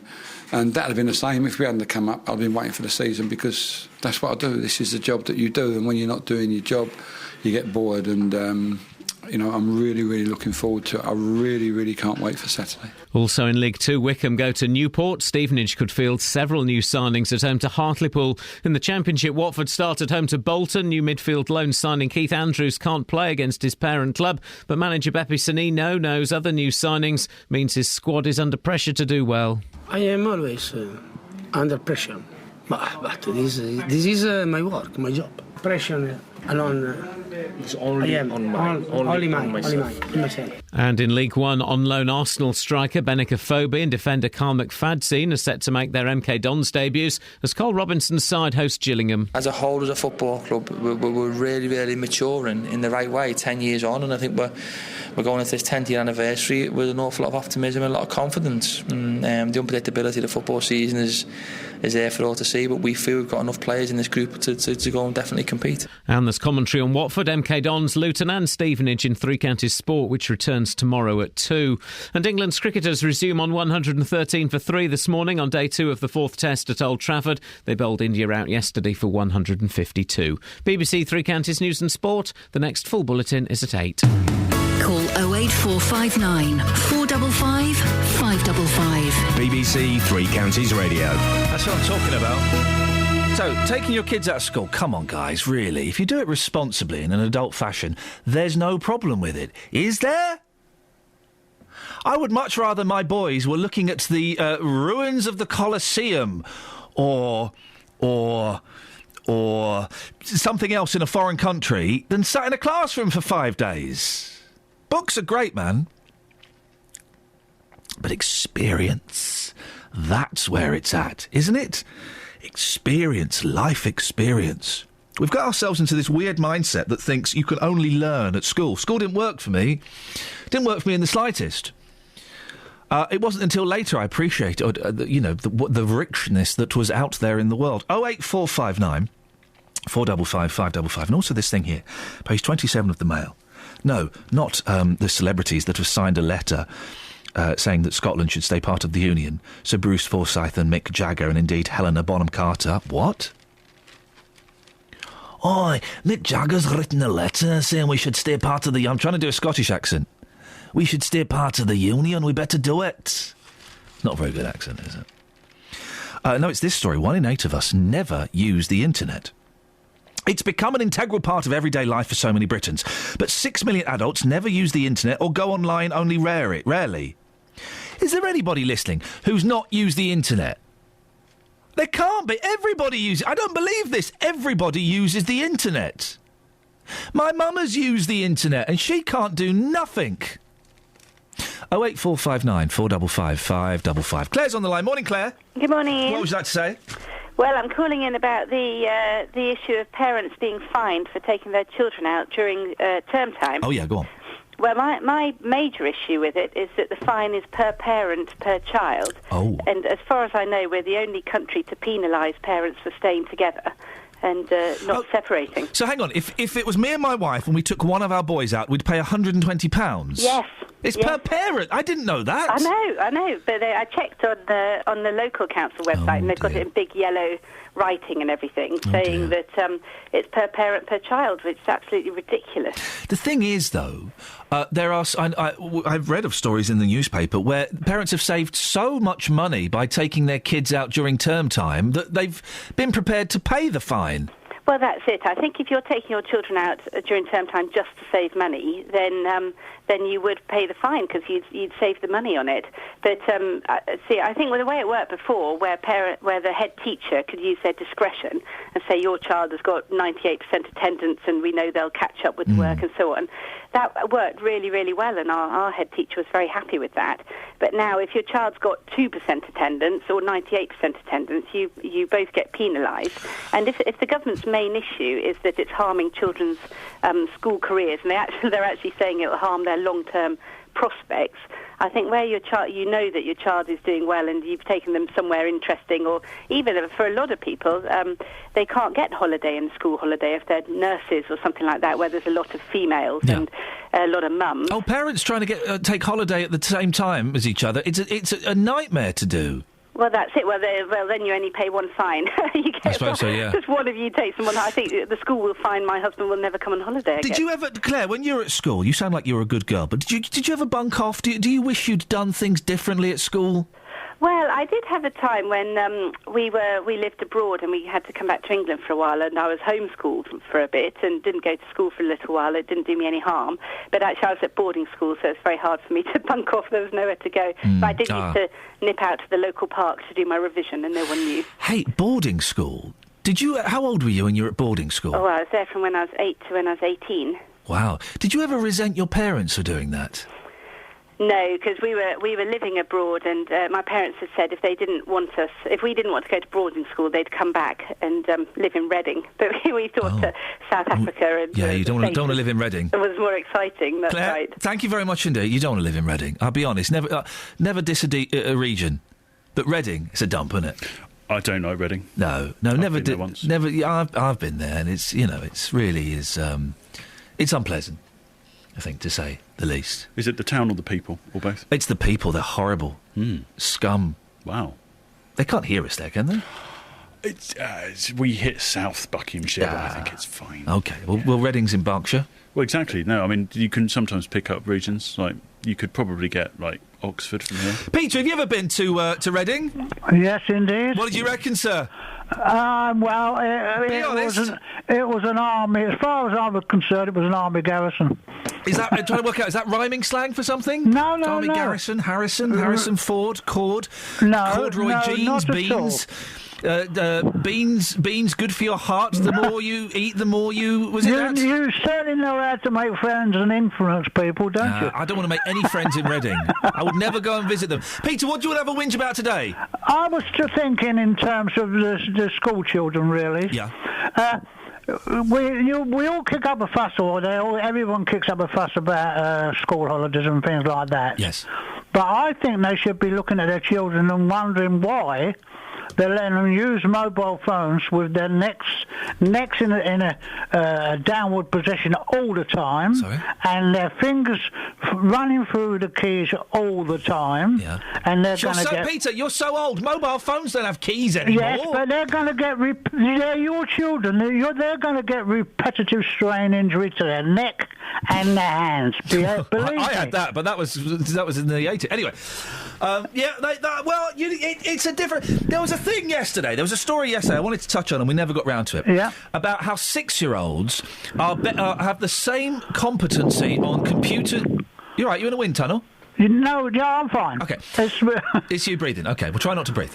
They have the same competency on mobile phones and computers as a 42-year-old. Yes. But that's always been the way. I remember being 8, and I was the only one that was able to set the timer on the video recorder. Well, I spoke to 14 older people at a bowls club. Gosh. Yeah. 6 had computers. Yeah. And 2 used them. Oh. Well, what did the other ones do? Use them as doorstops or something? No. They most of them believed they had a life. Oh, Pete, come on! Are you a silver surfer? Do you go online looking for hot, lonely women? No, not at all. Or do your online shopping? No, not at all. Facebook? Not at all. Friends Reunited? No, not at all. MySpace? No. Amazon? No. eBay? No. Why? YouTube? Why? PornTube? Why? First of all, if you shop online, they'll give you the parts of the lines that's getting very near to its final sell-by date. You're such a cynic, Peter. Such a cynic. Absolutely, I am a cynic. And I go and pick my own, fresh. Oh, dear. Peter, one final question. Are you lonely? No, not at all. Ever been lonely? No, not really. I play bowls. I've got lots of friends. I run sessions for the older bowlers, and as far as I'm concerned, I've got a good life, really. There are older bowlers than you. Wowzers, Peter. Nice to talk to you, mate. Thank you. Joyce is in Leagrave. Morning, Joyce. Morning. What would you like to say? Well, loneliness. You're saying about loneliness. Yes. I had to go to hospital last week just to check up on osteoarthritis. Yes. And they very kindly asked me, they said, no, that's good, would you like to join a Tai Chi class? Oh, my goodness at gracious the hospital me. For balance, and stature and posture and all that. Yeah. Well, the thing being, it was brilliant. I went for one session Wednesday, the first session, and it was wonderful. And you're talking about loneliness and communication, which is essence. I don't like computer, I don't like this, and I don't like the new stuff. I like to talk to people. Yeah, but you can talk to people. You can talk to people face to face on computers. No, I don't like that. It's not natural. Well, it's just me, my age group probably. But the thing being, but then hang on a minute. That argument doesn't work because then telephones aren't natural. Letters aren't natural. They are to us because we've been brought up with them. But with a computer, you can see the person you're talking to. How cool is that? I know. It's brilliant for you younger people. Yeah, God bless you. But we haven't got time to learn other things when we've got other things on the boil. What have you got on the boil? Now, the thing being, first of all, when we come out of this hospital class, he was brilliant. The Tai Chi? Yeah. And it ended up that he gave us exercise, obviously, papers, and they do this, do that. But coming to the point I'm making, he also... I can see it in the distance. It's you. You keep interrupting. Oh, I do not interrupt. So consequently... What makes you think I interrupt, Joyce? Listen to this. So... I can't believe she said she thinks I interrupt. I'm not an interrupter. With the posture... Honestly, when have I ever interrupted? You break into people's line of conversation and then you put them off. I do no such thing. sometimes you do. Etc., etc., Don't be etc. cheeky. Okay. Okay, and in these forms he gave us for posture, which was excellent, thanks to the hospital, and the thing being, he also gave us, which is more interesting... Yes, I hope so. Yes. For the sake of this show. A form telling us what clubs there are in Luton. Oh. Physical clubs, get-together clubs. This is where I'm coming to your communication. Okay, are we anywhere? I feel we've gone further away from the point, but go on. No, you're on about communication. Yes, sir. And that's a good point. I want to tell you the hospital did a good thing. They did a good by thing. doing this, and there was about 20% in the class, and now we know where the clubs, it's more than social services tell us, or anything at health people. So good luck to the hospital. They did well. Joyce, good luck to the hospital. Thank you very much. We've been talking about the campaign to end loneliness. Scott has tweeted me, and Paul, I don't know, maybe you know this. Has loneliness ended yet? Hi, Joyce. Thank you. Let me just check. It's still happening. It's still happening. Scott, we'll keep you informed throughout the morning if loneliness does end before 9 o'clock this morning. 08459 455 555. Why is there this reluctance for older people to use computers? Joyce, they're saying that like Skyping someone so you can see them is not natural. Well, then letters aren't natural. The only natural form of communication is telekinesis. Do you remember that, when people used to think they could communicate psychically? Do you remember that? Do you remember when we all thought that Uri Geller was psychic? He's not. He's just a massive bender of spoons. That's all he is. That's all he is. Isn't he? He's done the spoon bending in front of me. And it's amazing. It's an amazing thing to see. It's a great trick. It is a trick. It's good, because he goes, I'm going to bend this spoon. Use your psychic powers to bend this spoon. If you just concentrate on the spoon, it is getting wobbly, and look, and then it bends in front of you. It's amazing. Does he basically have super hot hands? Yeah. Really? No. Okay. I don't know how he does it. Super hot hands. But maybe it's super hot hands. I'm going to bend. Ow, it's going to bend. Ow, it's really hot. It's not hot. It's just my psychic powers. Don't touch my hand. He turns Mexican as he does it. He does. More so. He does. But remember, people used to believe in psychic powers and stuff. I remember as a youngster really trying to focus. And I'm sending you a number, Scoins. Right, I'm sending you a number. Let me write down what this number is. Hang on, we're going to do this. Right. Hang on a second. I'm naturally sceptical. Right, I'm going to write down on the back of this bit of paper. I'm writing down. Don't look at the number I'm writing. Right, I've written down a number and I'm going to send it to you. Okay. Can I guess? Yeah, but I'm not really sending it to you, so that's earwigging on our psychic conversation. But you can have a go. But I'm sending it to Scoins. I think I've got it. What do you think it is? I think it's 5. I think it's 4. Oh, guys, it was 69. Oh. Travel news for beds, cards and bugs. BBC Three Counties Radio. On the North Orbital Road at Bricketwood, it's still looking heavy just at the M25 junction 21A roundabout, and in Boreham Wood on the Barnet bypass going southbound, that's still looking heavy as well between Stirling Corner and Mill Hill Circus. And in Hertford on Old Cross, both directions is closed between Hartham Lane and St Andrew Street due to emergency repairs that are taking place there. And on London Midland trains, there's a possible disruption between Bletchley and Milton Keynes Central due to an operating incident. Emma Jones, BBC Three Counties Radio. An operating incident, you say? Mysterious. 7:46, Friday the 8th of August. I'm Iain Lee. These are your headlines on BBC Three Counties Radio. There's been a sharp rise in the number of fines issued to parents for taking their children out of school in term time. BBC research shows over 10 times as many fines were issued in Bedford, over 7 times as many in Milton Keynes. President Obama has authorised airstrikes against jihadist militants in northern Iraq, but says the US will not be dragged into another war. And council workers will continue dredging Stoke Brook in Aylesbury this morning in case Tropical Storm Bertha hits Britain, which apparently it won't do. 08459 455 555. Coming up, Justin Dealey and the Spider-Man. But before that, here's the weather. Beds, Herts and Bucks weather. BBC Three Counties Radio. Yes, thanks very much indeed. We've got Met Office weather warnings in force as we go through today and also for Sunday.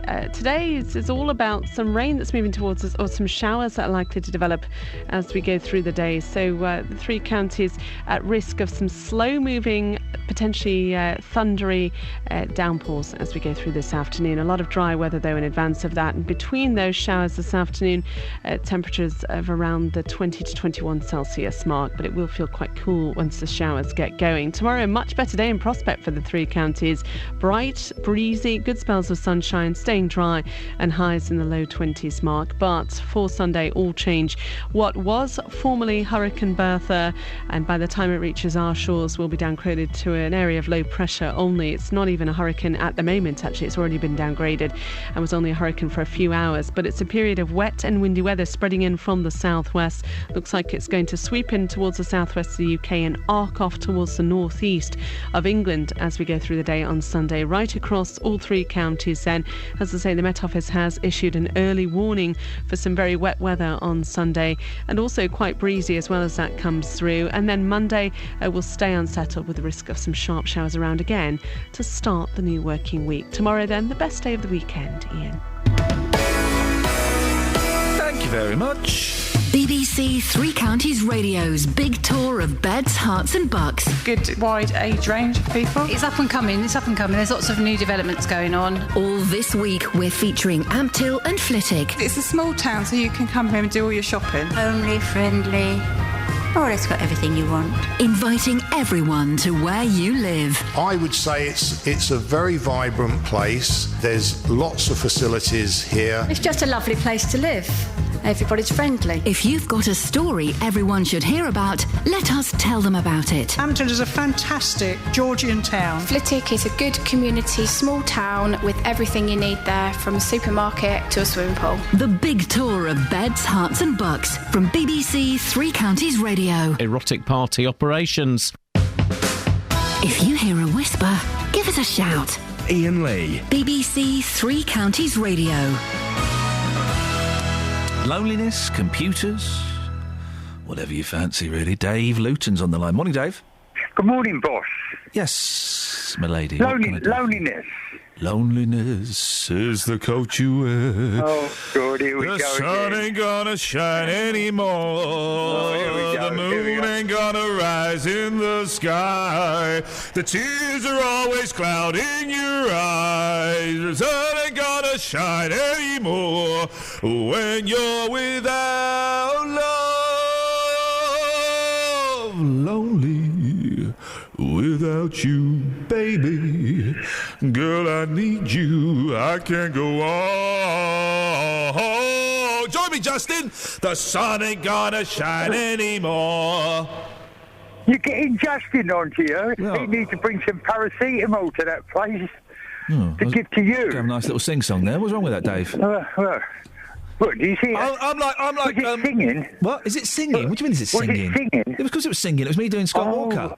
Oh, yeah, I thought you had a stomach pain. I'll give you a stomach pain in a minute, fella. Oh, is it another threat to do me over? Oh, well, it's not a threat, it's a promise. Oh, no, hold on. Yes. I heard there's people from Reading listening to this today. Nah, there's no one listening to it. They'll come down there and beat you up, Pay. Well, what you're running around talking about it. The people from Reading, they won't be able to catch me because they'll be dragging their knuckles along the floor. Don't you talk about Reading, mate, because my late dad was born in Reading. Well... And I used to deliver there, mate, so... Well, yeah, there are people like you delivering there, for goodness sakes. That's how bad it is. What do you want? I'm going to talk to Justin and Peter about spiders in a minute. What do you want? Oh, you could talk... Oh, blimey, you're going to be shaking in your shoes there, aren't you? You'll be shaking in your shoes in a second. When you're coming out of a pub late one night, you hear a voice say, "Oi, Dave." You turn round and you see me with a knuckle sandwich. I hope my mate Roland's listening to this, who's got spiders and snakes and everything else. I'll give you spiders and snakes. Well, yeah. Yeah. Loneliness. Without you, baby, I can't go on. What do you want to say, Dave? Get to the point. You're really doing my nutting today. Well, you're doing my nutting. Well, then, shall we end it here? Well, no. Loneliness. OK, thank you very much indeed. Now, a man from Sandy is convinced that one of his bins contains at least 12 different species of baby spider, including a white widow. You may remember we spoke to Peter Rigby earlier on in the week. Well, Justin, we're using a weird setup here because, hey, the radio car isn't working, I think. Justin, are you there? Yes, I'm here, boss. You're on the telephone? Yeah. Are you there with Peter? I've been to meet Peter. On his way home. Right, okay, right. So, Justin, you've been to see these spiders? Yes, boss. What did you make of it? Not a lot. What? He sounds a bit upset, Peter. He's very blasé. He's very blasé, very courageous. He didn't see the tropical tent web spider. Hang on a second. Hang on. Sets of eyes on hang his on, back. Peter. Yes. Are you watching Good Morning This Is Britain on the television? I'll turn it off. Yes, please. I will, sorry. No, you Beg will. your pardon. It's in the background. Whoa, are you still there? Just. Good, I won't... Yeah. He's watching Good Morning This Is Britain while he's doing an interview with us on BBC Three Counties. Yes, we go. Yeah. Justin, you're right. You sound a little bit down, that mate. Came on whilst I was talking to you. Oh, it just came on, yeah. Not my choice of listening. No. There we are. Now, right in front of me, I have the tropical tent-web spider, which leapt out of my front window. No, you don't. Never No, you to be don't. seen Peter. again, I hope. No, you And don't. a big black widow with a wonderful red hourglass under her belly. No, it's you the don't, female Peter. that's more deadly than the male. As so often, Peter, we know that. hang on, we Peter. men, we're softies. Yes, Peter. Yes. And then Shut there's up. the Peter? what's it called? I've got no idea. The Peter. Sydney funnel web. Peter? Now, I talked to the Australian High Yes. Commission in London the Okay. other day, I'll just let him go. and I said, you're very good at preventing unwanted species from coming in, but you have a big immigrant community, many of whom, for whom millet is a very important staple, and they grow it there for their own needs, because you don't grow it. No. And they have a surplus, so be good businessmen and businesswomen. No idea what you're talking they about. They export it.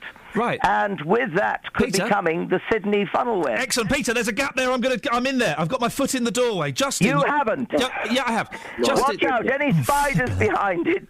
Watch out. Right. Okay. Great bands. Justin. My goodness me. You sound like I feel right now. What happened? Oh, do you know what? Listen, boss. I've had a bad week. The radio car's not working. A mixture of Wheeler and Kahn have messed up the radio car. Yeah. Well, I'm on my way back from Sandy to come and see you. Thankfully, I managed to get out of Peter's home. Okay. In one piece.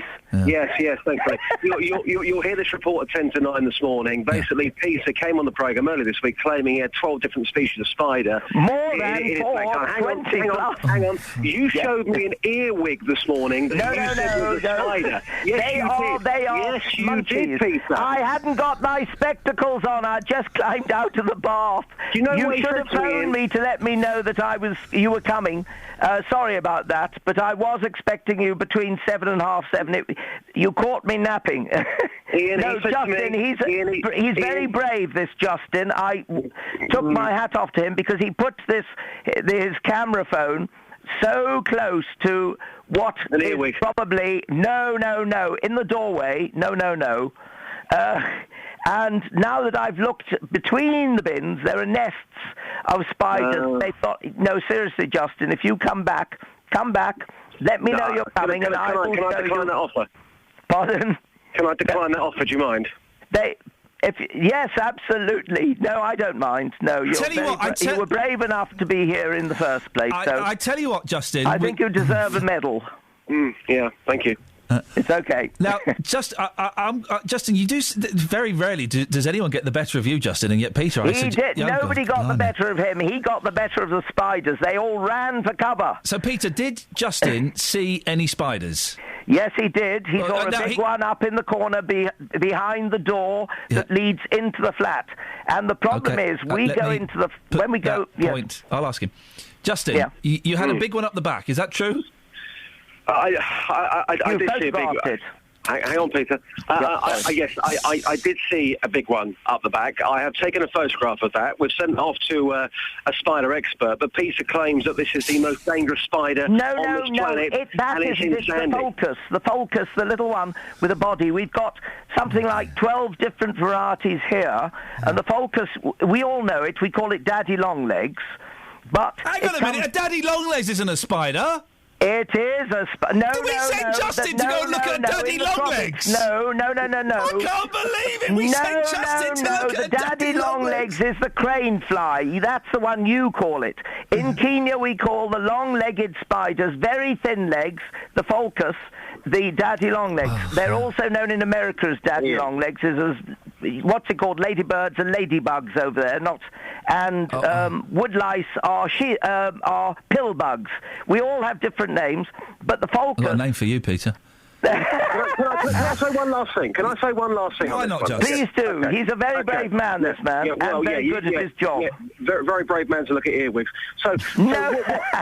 What you said to me was, there's a white widow here. I went out to look at the white widow, Ian, and guess what? Peter said to me, oh, no, you can't see the white widow, but the white widow can see you. Oh, God. Yes, it's hidden oh, good Lord. It's on a flower bed, hidden beneath everything. I'm not putting my hand in there. The other day when I put my hand anywhere near it, it jumped over the egg sac that it was carrying.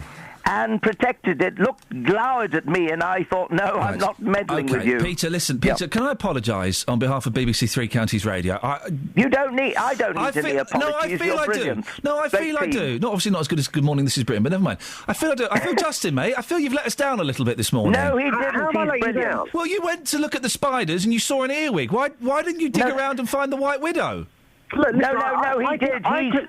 I can only do what's put in front of me. It took Peter 10 minutes to open his front door, and he greeted me. You got there early. To get dressed. I'd just been in the bath for hours. He greeted me wearing a pirate's hat, took me downstairs and opened his bin, and there was some food waste and an earwig in there. Clutching at straws on the way back, he claimed...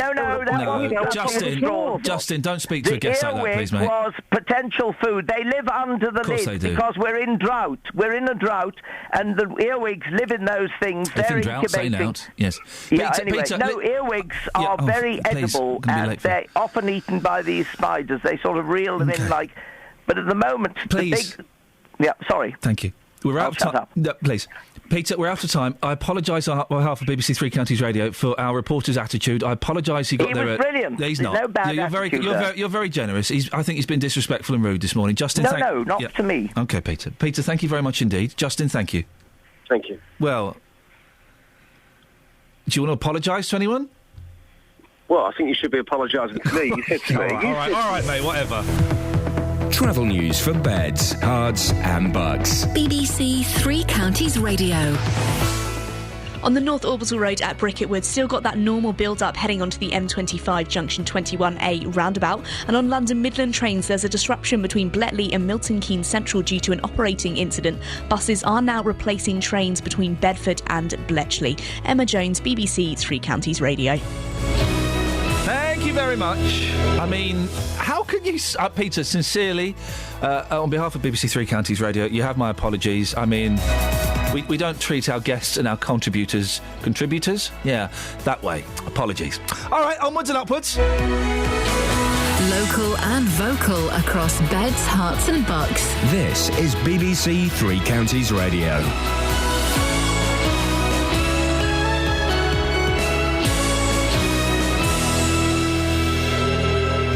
It's 8 o'clock. I'm Simon Oxley. The headlines: large rise in fines for taking children out of school, Aylesbury man to be sentenced for historic rape, and Obama gives the go-ahead for Iraq airstrikes. BBC Three Counties Radio. There's been a sharp rise in the number of fines issued to parents for taking their children out of school in term time. BBC research shows there's been a 70% increase since new government regulations came into force last September. Over 10 times as many fines were issued in Bedford, over 7 times as many in Milton Keynes, and in Luton the number has gone up by over 60% to nearly 2,300 fines. But these Luton mums say they don't care. It was £1,000 cheaper, so I just took my children out and paid the £120 fine. I'd rather pay £120 than £1,000 extra on top of my holiday, so I think it is fundamental that they have quality time with the family. The fine that I get fined is so much less than what the difference in the holiday price would be. A Buckinghamshire man who thought he'd escaped justice after raping and attacking a woman 18 years ago will be sentenced today. 55-year-old Peter Carroll from Aylesbury attacked the woman in Norwich in 1996 and was eventually identified after he was arrested and cautioned for an unrelated assault. A man is due to appear at St Albans Crown Court today, charged with sex attacks on teenagers in Hertfordshire 30 years ago. 51-year-old Paul Drinkwater of no fixed address was arrested in Maidenhead in connection with the alleged attacks in Berkhamsted in 1984. President Obama has authorised airstrikes against jihadist militants in northern Iraq, but says the US will not be dragged into another war. He says he will act after tens of thousands of Christians and other minority groups were forced to flee from Islamic State fighters, formerly known as ISIS. We can act carefully and responsibly to prevent a potential act of genocide. That's what we're doing on that mountain. I've therefore authorized targeted airstrikes, if necessary, to help forces in Iraq as they fight to break the siege of Mount Sinjar and protect the civilians trapped there. Already, American aircraft have begun conducting humanitarian airdrops of food and water to help these desperate men, women and children survive. Rockets have been fired into Israel from Gaza this morning as a 3-day ceasefire expired. A spokesman for the Palestinian militant group Hamas said it would not extend the ceasefire, but talks in Cairo would continue. A teacher at an all-girls public school in Hertfordshire has admitted engaging in sexual activity with a 15-year-old pupil. 26-year-old Emily Fox, who taught at the Royal Masonic School for Girls in Rickmansworth, pleaded guilty to 4 charges at St Albans Crown Court. She will return for sentencing next month. Council workers will continue dredging fly-tip rubbish from Stoke Brook in Aylesbury this morning. The District Council says it wants the waterway clear in case Tropical Storm Bertha hits Britain. The same section flooded during heavy rain in January. In sport, Lee Westwood and Rory McIlroy are among the pace setters after the first round of the US PGA, the final golf major of the season. Westwood is joint leader after a 6-under par 65, with McIlroy just 1 shot behind after a 66. The weather wet this morning with heavy showers or more persistent rain. The showers continuing this afternoon with some brighter spells, feeling cooler though, a maximum temperature 22 degrees Celsius. And you can get the latest news and sport online at bbc.co.uk/3counties. BBC Three Counties Radio's big tour of beds, hearts and bucks. Homely, friendly. Oh, it's got everything you want. It's all about where you live. It's just a lovely place to live. Everybody's friendly. And all this week, we're featuring Ampthill and Flitwick. Flitwick is a good community, small town with everything you need there, from a supermarket to a swimming pool. The big tour of beds, hearts and bucks. BBC Three Counties Radio. This is Iain Lee, BBC Three Counties Radio.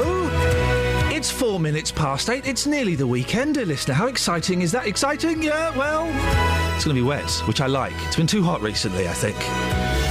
Lots coming up in the last hour of the show, including more on World War I. Your calls on loneliness, not using the internet, and also we'll have the latest on what's been going on with the Barnfield Federation. If you want to take part, I suggest you give us a call, 08459 455 555. Across beds, hearts and bucks. This is BBC Three Counties Radio. Now, it's a story we've been following very, very closely here on BBC Three Counties Radio, the Barnfield Federation, and, well, the mess that it's kind of got itself into. It's still unclear what the future of the Federation, the chain of schools and academies, is going to be. Following several damning reports into the structure of the college and academies, it's been recommended the organisation splits and new sponsors for the academies are being sought. Well, Dame Rachel D'Souza once ran the Barnfield West Academy. She left to set up a chain over in Norfolk. Thank you very much for joining us, Dame Rachel. Before that, Paul Scoynes joins me in the studio. Paul, this is a story that you've been very closely following. Just give us a little bit of a background and where we are at the moment. Yes, this has been a very long-running story, Iain. Barnfield was set up back in 2007. It was a highly successful chain at the beginning. It was quite ambitious. It grew to be quite a large organisation. Initially, it was the college in Luton that then went on to sponsor a number of academies. And I suppose at the time it was seen as a sort of a bit of sort of a front runner, really, when it came to sort of the way that education was being modelled. It very quickly grew to encompass a number of different sorts of academies and sort of primary schools and sixth form colleges and so on. However, two very serious reports published earlier this year by two different government departments, very critical of the structure, and it revealed a sort of a mismanagement of finances, lots of money claimed for students who weren't actually there, or at least that they couldn't prove, about £1 million of that. There were also significant overspends which the government found could have been avoided if the governance was right. We spoke only in the last couple of weeks to one of the former governors who said that she felt very frustrated at her time there and wasn't really able to do things. She felt that the structural sort of way that the organisation had been set up was very chaotic. And indeed, we saw that diagram, didn't we, of the way that Barnfield was set up, about 11 separate companies running this organisation, 2 different boards, never the twain shall meet, and at the head of it was the former Director General, Sir Peter Burkitt, who we have tried to speak to on several occasions, but has pulled out of an interview once before. Now, and I think what the latest is that I understand is that the academies are to be split. Well, that's what we were told a couple of weeks ago, and that will now mean that the college will operate as an independent body. Indeed, it's got new signs up outside I saw the other day. And the academies, which, academically were doing quite well, are going to be for a new sponsor. Paul, thank you very much. Dame Rachel D'Souza, you once ran Barnfield West Academy. What do you make of what happened? I think it's really sad, and really it was very depressing. I've been away for a few years. I was involved right at the start with the setup of Barnfield West from Halliard High School. In 1 year, we went from being a bottom 100 school to being the most improved school in the country, and continued that. And it continued after I'd gone. Their head teacher that went into Barnfield West, superb, and is still there. And I think parents should feel really reassured that academic standards, are great. Oh, yes, the teaching hasn't been in question at all, has it? Barnfield is still the Barnfield Academies are still the trailblazer academies. They're terrific, and the head teachers at Barnfield South, Barnfield West, I know them personally, know lots of the staff, and I'm really, really proud of what they've achieved. But, clearly there were problems. I think the problems in governance seem to have been at the bottom of it. And I'm absolutely certain that Dame Jackie up at Barnfield and the DFE have been working really closely, and this mess is getting sorted out. And it needs to get sorted out for Luton parents. How did it all go wrong? I mean, is it simply because of the really complicated structure? Was it more to it than that? I think often pioneering head teachers, using innovative new structures to try to do good, and I'm sure the intention was to try to do good, to try to raise standards, seem to create a messy governance structure, and it seems to have ended up having very, very messy results and sad results. And it was just heartbreaking to think of parents having to read about these negative things when actually the teachers in the schools and the children in the schools are doing really, really well. So I absolutely support this split. I believe that the academies are now separated from the college, so the college can be a great college, the academies can be a great group of academies. Governance is clearly been sorted out. Dame Jackie's done a great job there with the DFE, and I believe that they're looking for a new chief executive to run the academies. I have to say I've got great faith in the head teachers of the Barnfield schools, and I believe that it's a chance to go forward for a new future. You say they're looking for a new chief executive. Have you had any phone calls or any conversations with them? Obviously, their headhunters are busy. I mean, I when I saw it, I have to say, my heart is very strongly in Luton. I mean, my mother-in-law still lives here, and my family brought up here, so I want to help make sure they get the best possible candidates and get a great chief executive who is a top education leader, because the Barnfield academies are top academies, and they should be demanding the absolute top education leader to come in and put them back where they were, and this messy business needs to be put behind them. Luton, this is something Luton's best at. Yeah. If they asked you, would you say yes? So I'm very committed up in Norfolk. What I've done is I've committed to sort of helping the people who are seeking a new CEO to find the best possible CEO, because that's what's needed. There are, and I'm sure they'll have a great field. So Peter Burkitt seems to be this mysterious, shadowy figure that kind of haunts this story, and he was booked to come on the show a while ago. And I think he pulled out about 3 o'clock in the morning, something like that. Have you spoken to him? Have you been in touch? I've had absolutely no contact since I left Barnfield West. So I left in 2010. And was he approachable when you worked there? Was he a figure that you could approach and could speak to? I remember in 2006 a terrific guy with a lot of vision. That's what I remember. That's why I went to do it. But like I say, strong people need good governance, and it's good governance that keeps everything on track. So I think that's the bit of the link that was missing, and I'm sure that link will be put right. Did Burkitt not have that strong governance? I think strong governance was there when I was there, but I think clearly as things grew very quickly, just looking at the governance structures, it looks pretty vague and hard to understand. And if I find it hard to understand, then I would think, and I'm an experienced leader of an academy. We saw a picture of it. We couldn't make head and tail of it. We were sat there kind of scratching our heads. The academies are still quite controversial, and this whole Barnfield thing hasn't particularly. The critics of academies are saying, well, we told you so. Do you think that as a concept, there's still a good way forward? I think a couple of things. First of all, let's remember why the Barnfield West... let me go back to Barnfield West. So let's remember why it was set up. That school, when I took it over, 16% of children were getting 5 GCSEs with maths and English. 16! I mean, that's a national disgrace. Now 70+% of those kids are well above national average. And I'd be saying 80, 90, come on, let's be the best. So, that vision for raising achievement and getting rid of all the barriers of poverty and whatever it is, and saying, right, we can do it, that is what's behind that sort of sponsored academy movement. And I put my hat there any time, because the local authority did not raise attainment at that school. That school was left for years. I talked to parents and grandparents who'd said, I had a terrible education there, and it took a lot of convincing to get them round.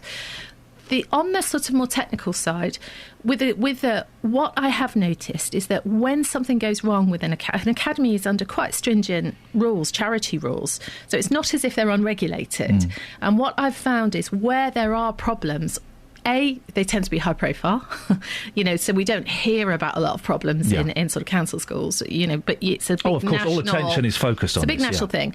But where there are problems, I've noticed in the past past year or so, the DfE intervened very quickly. Look at Almadina up north, they intervened, take governance out, close it down, sort out a solution. They do it quickly, just very high profile, and we hear about it. Half of our schools in Britain are academies now. We can't really say anymore academies and academies of this little thing. Half of our schools are academies, and they really are just it's like the way the NHS is run or the way a charity is run. It's just a slightly different legal, it's still public sector. But the overriding message for parents is, don't worry. The good teachers, the good head teachers, they are still there. It's kind of a managerial change that will not affect you directly. My reason for speaking to you today is to tell parents, I personally know the head teachers in those schools.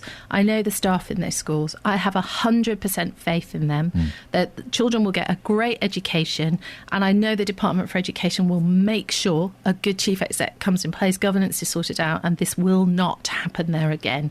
So please, parents, don't worry. This has been sorted out. It's a shame. It's a mess. It's something that needs to be put behind, the Federation. This should be that I want the Barnfield Academies to be a source of pride for Luton and for this area, and that's really what we need to see now. So. Dame Rachel D'Souza, thank you very much for coming in this morning and putting a lot of parents' minds at ease. 08459 455 555 BBC Three Counties Radio. Let's get the travel news.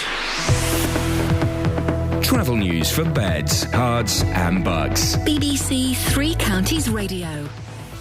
Still have that normal build-up on the North Orbital Road at Bricketwood at the M25 junction 21A roundabout. Also on the A40 London Road in High Wycombe, slow traffic there going outbound at the moment. And on the A1 in Tempsford, it's going southbound slow, just approaching the Black Cat roundabout as people get through the roadworks there. And in Hertford, Old Cross is closed in both directions between Hartham Lane and St Andrew Street due to emergency repairs. Also a few problems on London Midland this morning. There's a disruption between Bletchley and Milton Keynes Central due to an operating incident with buses replacing trains between Bedford and Bletchley. Also possible delays between Cheddington and Tring due to safety checks there.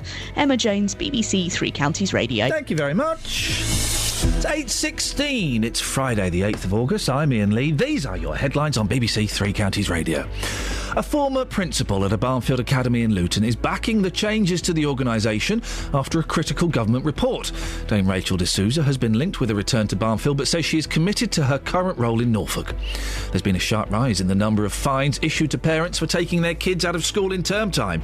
BBC research shows over 10 times as many fines were issued in Bedford. And President Obama has authorised airstrikes against jihadist militants in northern Iraq but says the US will not be dragged into another war. BBC Three Counties Radio.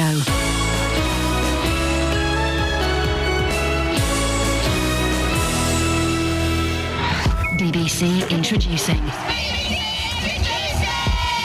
Rhythms of the World is one of the biggest and best music festivals the Three Counties has to offer. Well, I think it's fantastic. It's a lot bigger than I thought it would be. And tomorrow night you can hear all of the highlights from an amazing 2 days with BBC Introducing, with performances by One Bit, Childhood, Josephine and the Artisans, So many young soldiers closed off from broken fire. Words of a frozen mind, slowly declining, grind to a stop. It's a lot when you really want more than benefits. BBC Introducing Rhythms of the World highlights. It's amazing, like, as a family festival, everyone just embraces it. Tomorrow night from 8 here on BBC Three Counties Radio. BBC Introducing. Now it's 100 years since the start of the First World War, and here at the BBC Three Counties radio station, we're commemorating the event by looking at some of the people and places locally that played a role in what happened. On the night of September the 2nd, 1916, the first German airship to be shot down in the UK was destroyed over Cuffley in Hertfordshire. All right, guys. The SL-11 was one of 16 airships taking part in the biggest raid to date. Among the pilots scrambled to counter the attack was Lieutenant William Leaf Robinson, fighting with the Royal Flying Corps. He attacked the airship from beneath with machine gun fire. It burst into flames and crashed in a field behind the Plough Inn. Well, Tara Gungaful has gathered some eyewitness accounts. My elder sister and I were in bed, and I remember my father coming up to our bedroom, and he lifted me out and put a blanket round me and said, "You must see this. This is something you must see." Mother took Marjorie by the hand. We went downstairs, and there was this a big thing in the sky, like a big silver cigar. It never made a sound. The anti-aircraft guns were firing, but they hadn't got the range at all.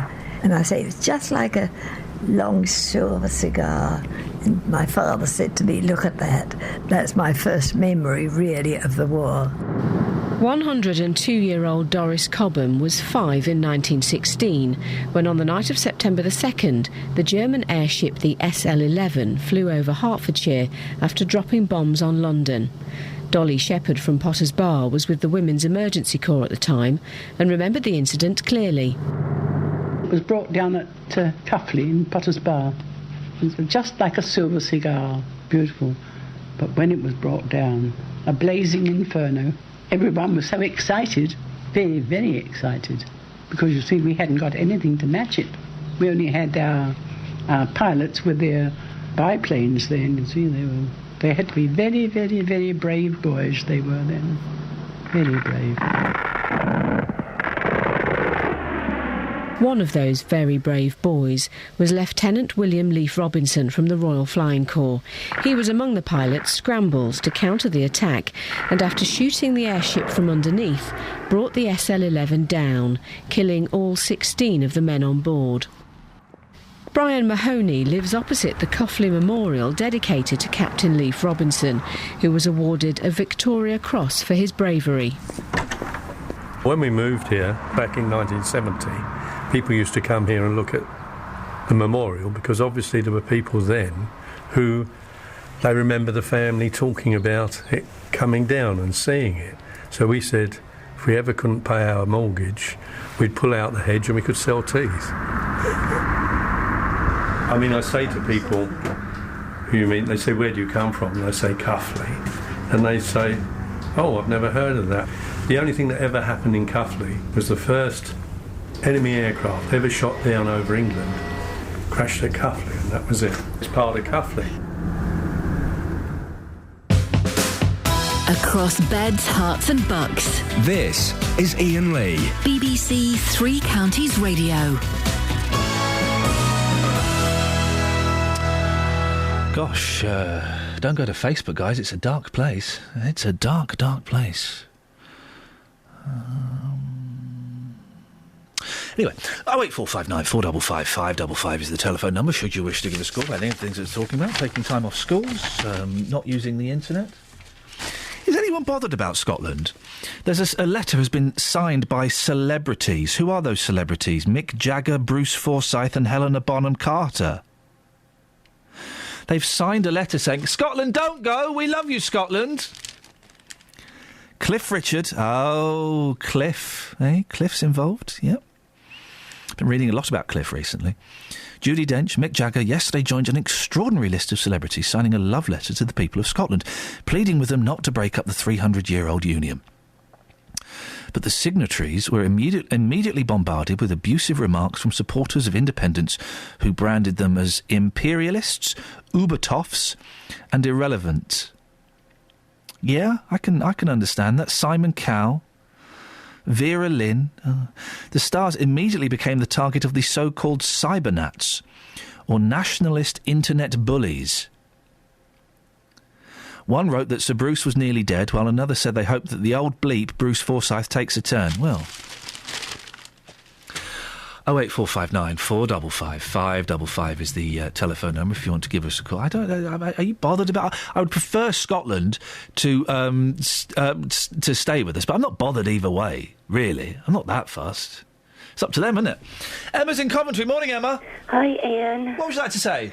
I want to talk about loneliness. Oh yeah, go on.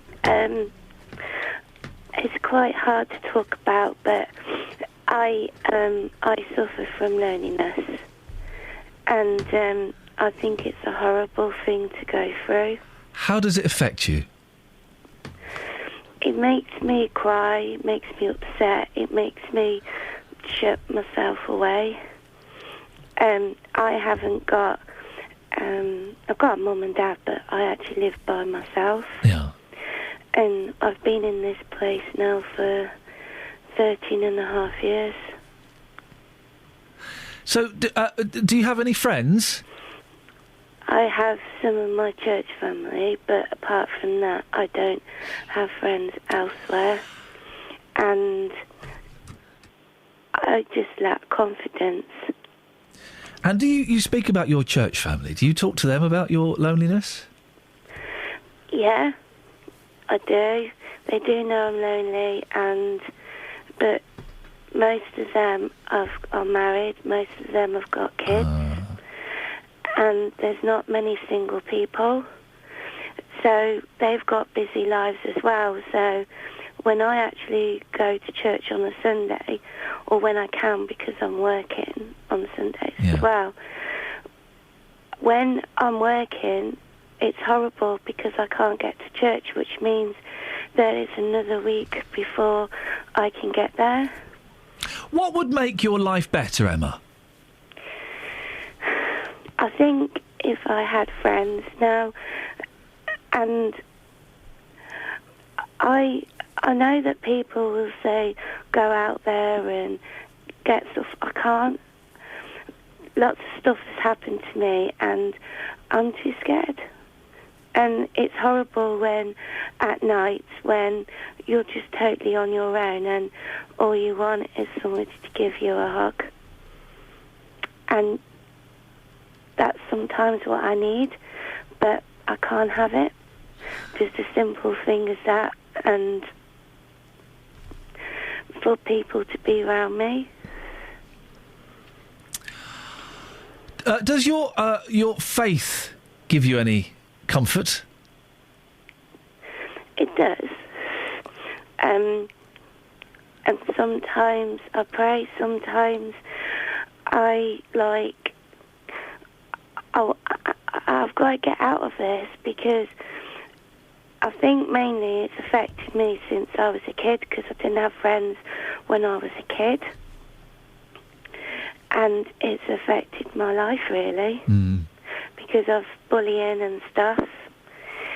And when people tell you that you're useless and you're a failure and that you're stupid, you start to believe it.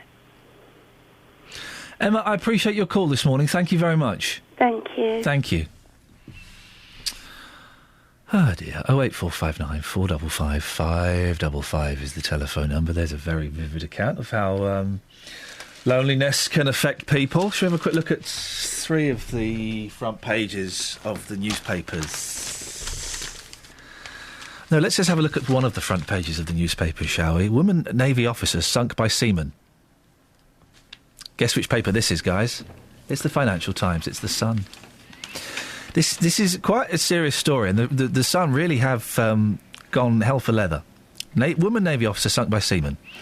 The first female captain of a Navy warship has been stripped of command over allegations of an affair with a fellow officer. Commander Sarah West, 41, was sacked as skipper of the frigate HMS Portland. It follows an exclusive Sun story revealing claims she had a relationship with her married third-in-command. The headline? Heave-ho for Jolly Rogerer.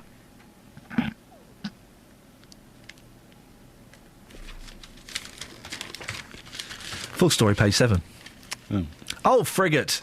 Is that what it says? Yeah. Wow. Exclusive, Rogerer and out. Oh. Navy officer will never captain warship again. Oh, that's not a pun, that's a sentence. That's a descriptive sentence. Shamed... She is very loud, isn't she? Yeah. All right, Paul, I'm doing this bit now. Don't, mate. I'm not having the best time of it, OK? So. Oh, well, that makes 2 of us. Well, that might just make 1 of us in a minute if you don't watch it. Quite. Exactly. So can I do the story about the woman? Go ahead. That's okay. Shamed skipper Sarah West. I'm not going to do it now, Paul, because you just killed the mood, mate. No. No, I didn't. I'm really sorry. We've had a tweet through. Carry on with Scoins, your show will be suffering from loneliness. That's quite good, Andy. Yeah, I saw that. Someone has tweeted, Kate, please come back. The show spirals dangerously close to chaos without you at the helm. # downhill rapidly. Andy's also sent me a message saying your time is up, it can't work. And your thoughts on that? I'm starting to come round to that way of thinking. You're not the only one, Iain. All right, mate. Seriously, after the show, my office. The general office. I haven't got... But you know what I'm saying. I want to talk to you. Paul, I want to... Do you know who called you? Paul? Look at me, man. I can't... I don't want to. Okay, if you phone... I don't want to look at you. Travel news for beds, cards and bugs. BBC Three Counties Radio. On the North Orbital Road at Bricketwood, still got that normal build-up, looking very heavy at the M25 Junction 21A roundabout. Also on the A40 London Road in High Wycombe, coming outbound, it's still looking slow there. And on the A1 in Tempsford, southbound is slow, just approaching the Black Cat roundabout due to the roadworks that are in place there. Also some problems on London Midland trains this morning. There's a disruption between Bletchley and Milton Keynes Central due to an operating incident, and buses are replacing trains between Bedford and Bletchley. Also possible delays between Cheddington and Tring due to safety checks. Emma Jones, BBC Three Counties Radio. Thank you very much. Across beds, hearts and bugs. This is BBC Three Counties Radio.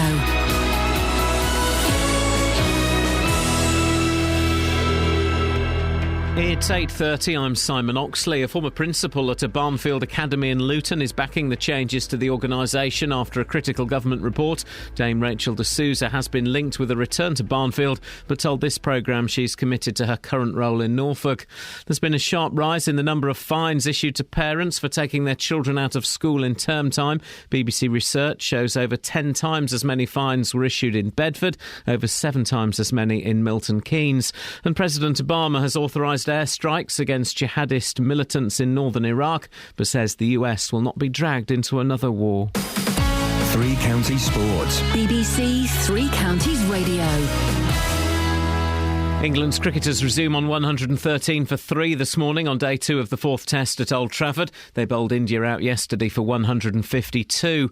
The new football season kicks off tomorrow. Luton start a new Football League season for the first time since 2008, with John Still's side making the long trip to Carlisle. I've been waiting for Saturday, probably after 2 weeks of the season being over and the celebrations finishing. I was just worried, waiting for this season. And that would have been the same if we hadn't come up. I'd been waiting for the season because that's what I do. This is the job that you do, and when you're not doing your job, you get bored. And I'm really, really looking forward to it. I really, really can't wait for Saturday. Also in League 2, Wickham go to Newport, and Stevenage could field several new signings at home to Hartlepool. Former captain Ronnie Henry has returned from Luton, but manager Graham Westley says he may rotate the captaincy. No, I don't even know who wear the armband at the weekend. It's been handed around during the course of pre-season, and all the lads who've skippered the side have done very well. I think the leader will naturally evolve, but if the players prefer to share the armband, then maybe we do it that way. It's it's no big deal. In the Championship, Watford start at home to Bolton. New midfield loan signing Keith Andrews can't play against his parent club. And in League 1, on-loan Arsenal striker Benica Phobie and defender Carl McFadzean are set to make their MK Dons debuts as Carl Robinson's side hosts Gillingham. As a whole, as a football club, we're really, really maturing in the right way, 10 years on, and I think we're going into this 10th year anniversary with an awful lot of optimism and a lot of confidence. And, the unpredictability of the football season is there for all to see, but we feel we've got enough players in this group to go and definitely compete. And there's commentary on Watford, MK Dons, Luton and Stevenage in Three Counties Sport, which returns tomorrow at 2.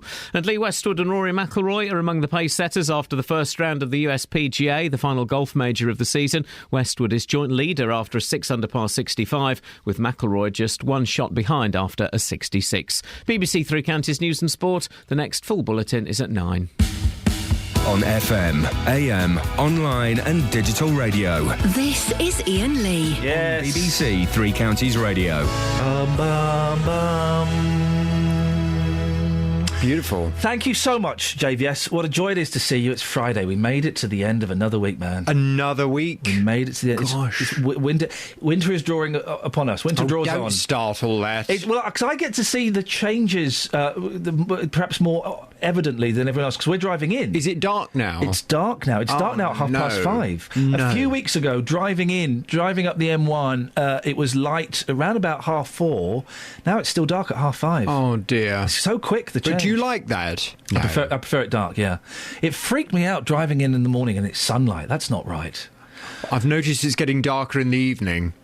Yes, yeah. Very depressing. Winter draws on? Yes. I like that. I was sitting in the garden last night having dinner. 8:30, starting to get dark. Beautiful. Bring it on, baby. And there's a storm this weekend. Oh, I love it. What's wrong? I love it. You know I love it. I don't know how... I was in London yesterday and it was just so hot. And I don't know how to deal with the heat. The cold and the damp I can deal with. I know what to do. Right. Put a jumper on. Right. Put a jacket. Well, why can't you just cool yourself down? Just undo your slash your shirt open to the waist. For goodness sake, I'm not that kind of guy. There are some perverts who work here who wear shorts to work. Have you seen that? Yes, I don't approve. Gary Floyd, to name but one. They wear short... Mike, who does all the trails and the... wears shorts to work. I genuinely find that offensive. Well, it's not very professional. Well, it isn't, is it? I've said to their face. Yeah. I think it's horrible. Why would you go? Horrible. Why would you go into an office wearing shorts unless you were some kind of deviant? Or a postman. Oh, postman. Or a landscape gardener. A gardener, yeah, I'll give you that. Although I don't like kneeling down in mud. But a postman wearing shorts, that is messed up as well. Why? All postmen wear shorts. Yeah, I know. Postmen are weird, aren't they? Did I just say that on the radio? Why are postmen weird? Scoins, this is the thing. You should stop me saying stuff like that. That is your role as producer. Why are postmen weird? I'm not. Let's not go there. Scoins should have stopped. You should have hit the dump button there, mate. That was out of order. You were out of order. You were out of order, mate. Oh, my word. Just don't get involved. I'm not going to. Good. Probably best you don't. I'm not wearing shorts. Good. Neither is Paul Scoins. Yeah, well... Perhaps you could come in... Oh. No, I don't think it's... Finished now. Yeah, it's finished now. It's finished now. What? He comes in in shorts. He's going to face a tribunal. What's on your show this morning, Jonathan? Coming up on this morning's Big Phone In, do you think we should help the Americans in Iraq? No. Next. President Obama has authorised the use of targeted airstrikes against Islamist militants in northern Iraq to prevent genocide. Today's papers are full of accounts of the growing unrest and violence in the region, detailing how thousands of Christians and other minority groups are fleeing their homes. The UN Security Council last night called on the international community to support the government in Baghdad. David Cameron says he welcomes President Obama's decision, but Downing Street has confirmed there will be no UK military action in Iraq. But should we as a country be doing more? Do you think we should help the Americans in Iraq? Why did you say no? Did you not know is my knee-jerk reaction, but actually I have been giving this some thought, and we're partly responsible for the mess that's over there. And Iraq was a big mistake, I think, to get involved with anyway, but we are partly responsible for the cock-up there. Well, if we are responsible, then does that mean that we should be helping? We probably do have a responsibility. I mean, when you just look at all the people who are having to flee their homes and the what seems to be beginning over there, can we just stand by? Do we not have a moral duty to try to do something to help different minority groups over there, Christian groups that are fleeing for their lives? Do we not need to do something to help, or can we all just quietly turn a blind eye and say, nothing to do with us? We're turning a blind eye to other parts of the world. Well, yeah, but is that right as well? The world's such a mess, isn't it? It really is a mess. At the moment, it's horrible. Well, this morning I want your views on this. Do you think we should help the Americans in Iraq? The Americans are asking for help. They've said that they're hoping that their friends around the world will come out and give them some support. Well, do you think we should support them? Your view, please, from 9 on this on 08459 455 555. If you hear a whisper, give us a shout. Iain Lee. BBC Three Counties Radio. 08459 455 555 is the telephone number. Let's go to the phones, Paul. We just sent along an email to you, but I was just... Let's go to the phone, Scoins. Let's get some phone calls up, dude. Let's get some phone calls. Well, then, exactly. People have been phoning in. I've seen them phoning in on my screen. Why aren't they racked up? Okay, what's the surname? I don't know what. What? Yeah. Why are they not racked up? And how would you like to be? You knew that Jonathan was going to finish then. Mm-hmm. So, what? What have you got? What have you got lined up for me now? We've got the travel. That's in 8 minutes. That's 7 minutes time. That's a banker. We've got that. That's in the. That's there. You can't. Then you've got weather coming up after that. We've got a bit of Justin with the spiders, final thing, and then you're the producer. Produce. End of the produce. Produce the show. Where is the content? Where are the phone calls? I have put out topics about woman Navy officer sunk by seamen. Absolutely. I've put out the internet. We've talked about loneliness. We've talked about. You'd think they'd be coming in their droves, wouldn't you, Iain? People have been phoning in. Going crazy. There is an atmosphere that has pervaded the last couple of days of the show, which I don't think is conducive to people phoning in. I asked you to put on Facebook the question, what should we put on Facebook? You did not... Scoins stopped me. Yeah, I know, Scoins. You did not put that on. I didn't put it on. And that wasn't even a request, that was an order. You don't make those sorts of orders. Mate, I do! It's not the army.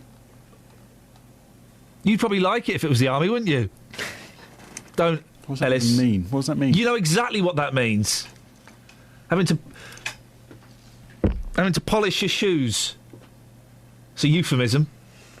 For what? Ellis, don't laugh, mate. Seriously, I know... Huh?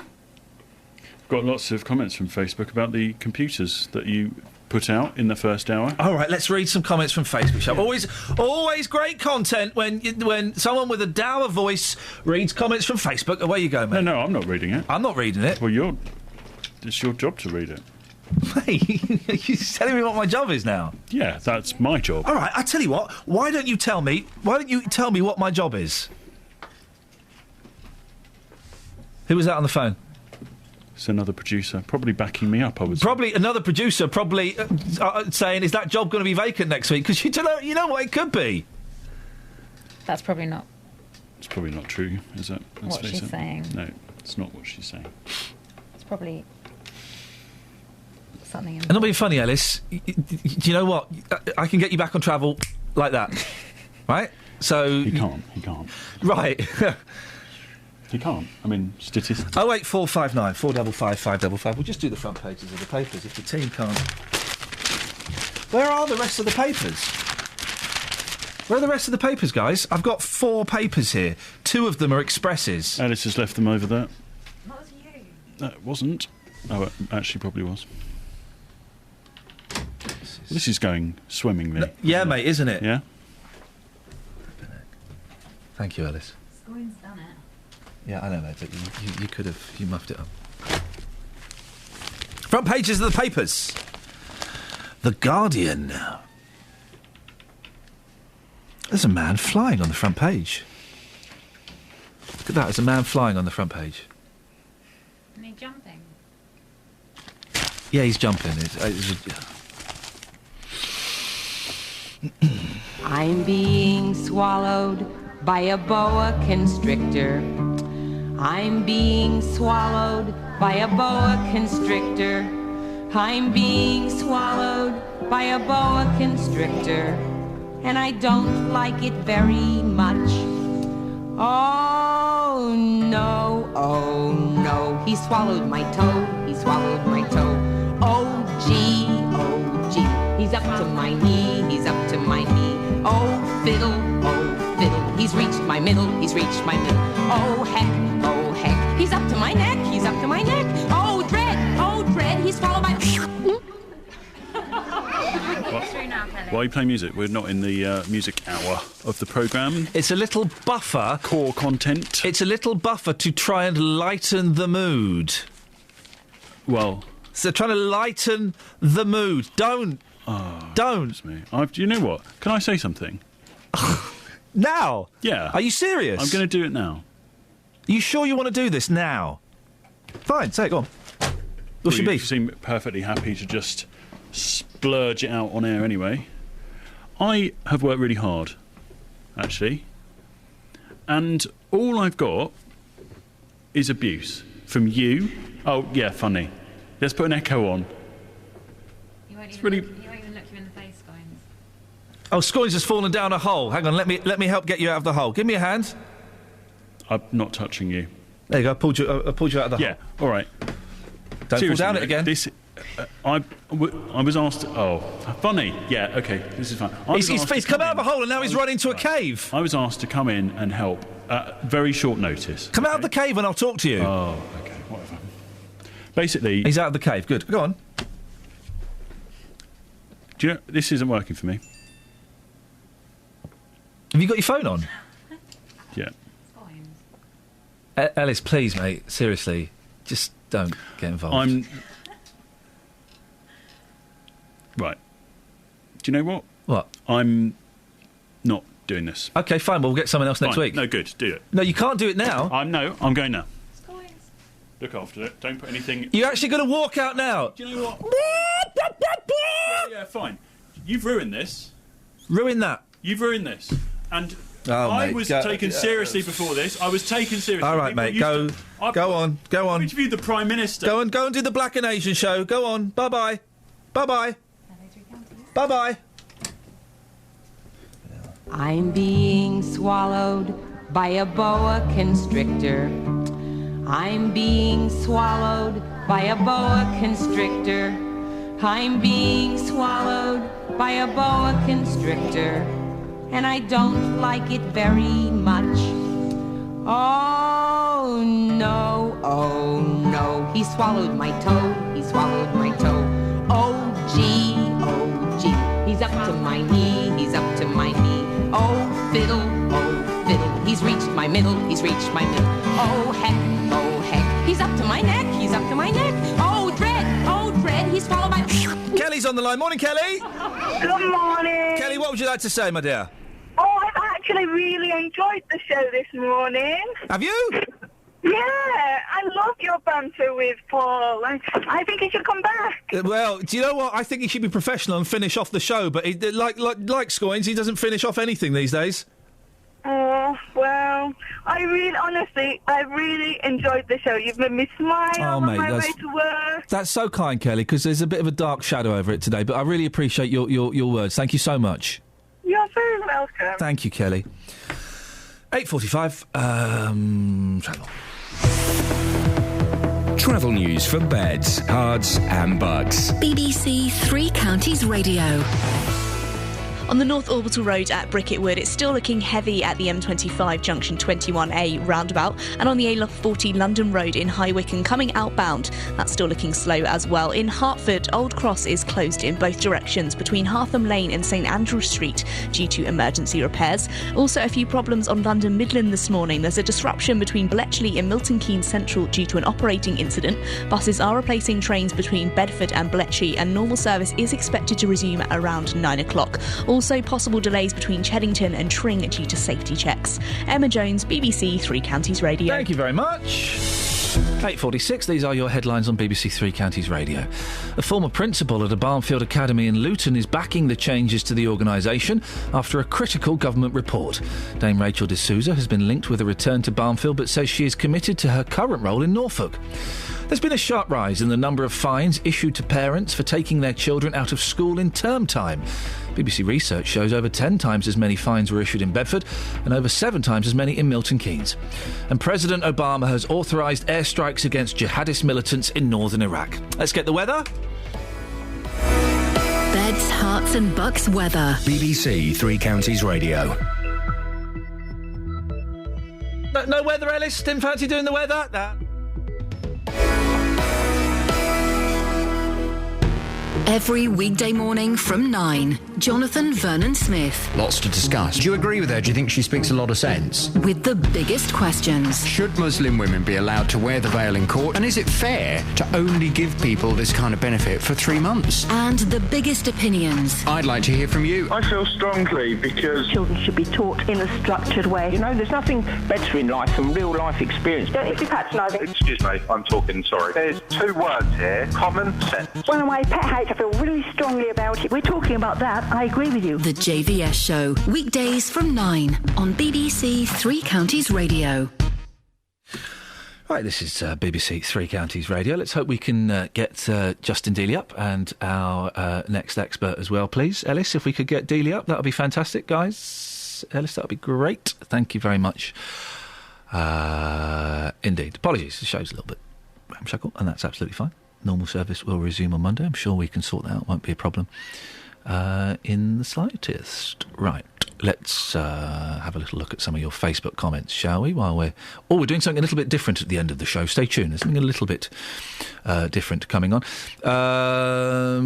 Nettie on the talking about the internet. I know a few people who don't use the internet. Not bothered, no interest. They can't due to eyesight, and they can't afford to. Okay, well that's that. Dealey, do you want to come in and we'll do this in here? Come in and we'll do this in here. So you're walking around. A man from Sandy is... You're all right? You okay? Yeah, I'm fine. Okay. Man from Sandy is convinced that one of his bins... You just sit down, use the green mic. Yeah. Contains at least 12 different species of baby spider, including a white widow. Peter Rigby says that recent weather conditions have created the perfect environment for the spiders to incubate. Well, Justin has been to see these spiders. What did you make of it, Just? It's an interesting morning. I think better than this personally, but there you go. So Peter came on the programme, a couple of days ago, claiming that he had all these spiders in his home. I arrived early this morning as planned. A bit earlier than planned. Well, 5 minutes earlier than planned. Peter's home was like a prison. Took him a good 10 minutes to open the front door. And I think this pretty much sets the scene for the morning. When he opened the door, he had a pirate's hat on, and this is what he said to me, Iain. Why are pirates called pirates? I've got no idea. Because they are! Your neighbours must love you. Now, what a great character. Yeah, great character. Brilliant. As you know, I'm a news journalist, Iain. So...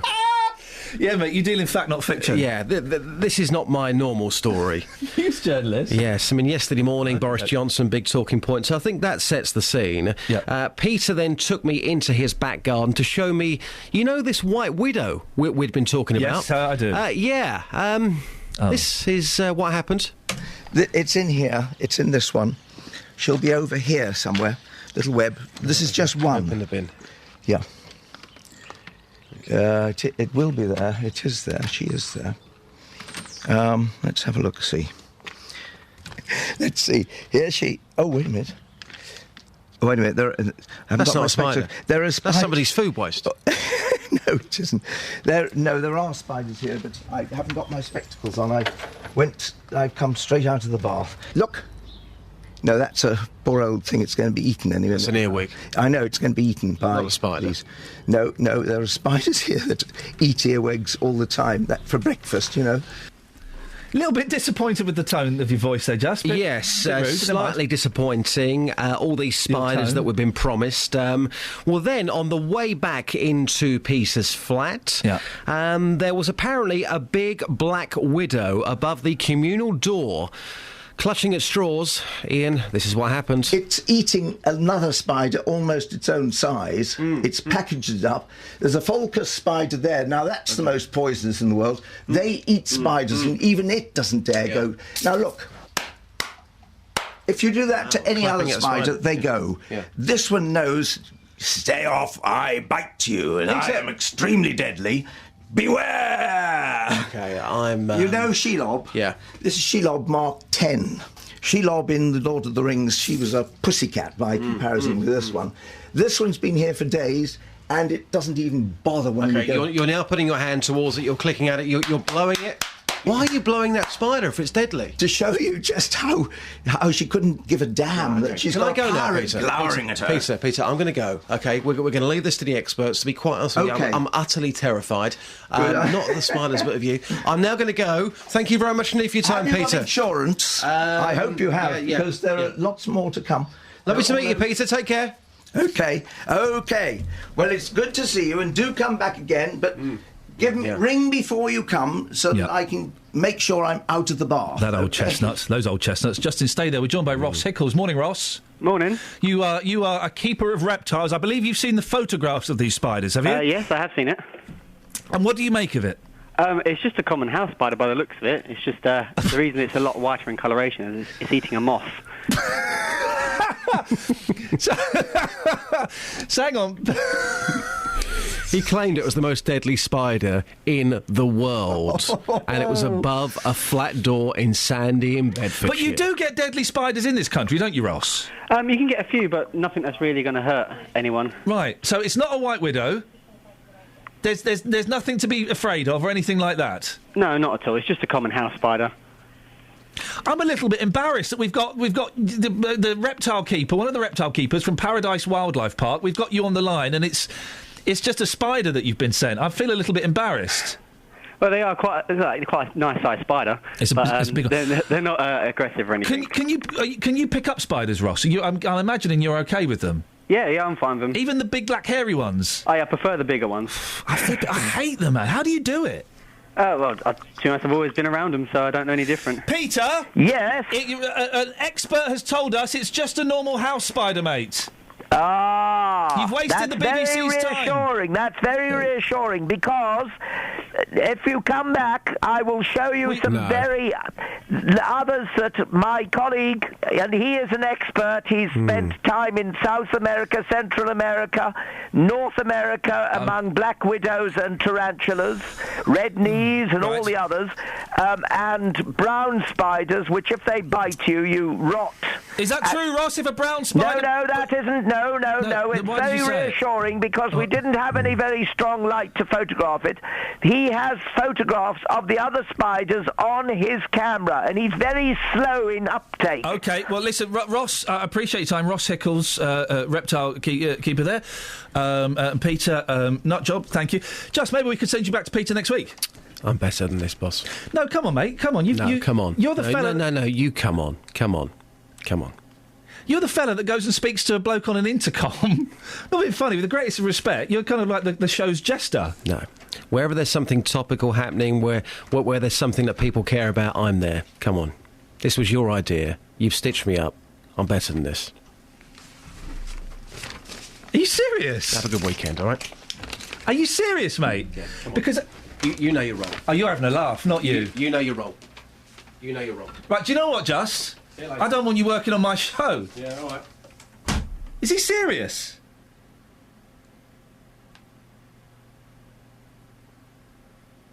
He's not coming back. He's serious, isn't he?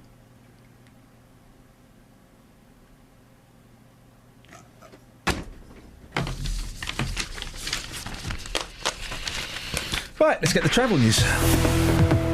Travel news for beds, cards and bugs. BBC Three Counties Radio. On the North Orbital Road at Bricketwood, still got that normal build-up at the M25 junction 21A roundabout. And on the A40 London Road in High Wycombe, coming outbound, it's still looking slow. In Hertford, Old Cross is closed in both directions between Hartham Lane and St Andrew Street due to emergency repairs. Also, a few problems on the trains this morning. On London Midland, there's a disruption between Bletchley and Milton Keynes Central due to an operating incident, with buses replacing trains between Bedford and Bletchley, although normal service is expected to resume at around 9 o'clock. Also possible delays between Cheddington and Tring due to safety checks. Also affecting southern services as well, 20-minute delays between Milton Keynes Central and Watford Junction due to those safety checks. Emma Jones, BBC Three Counties Radio. Emma, thank you very much.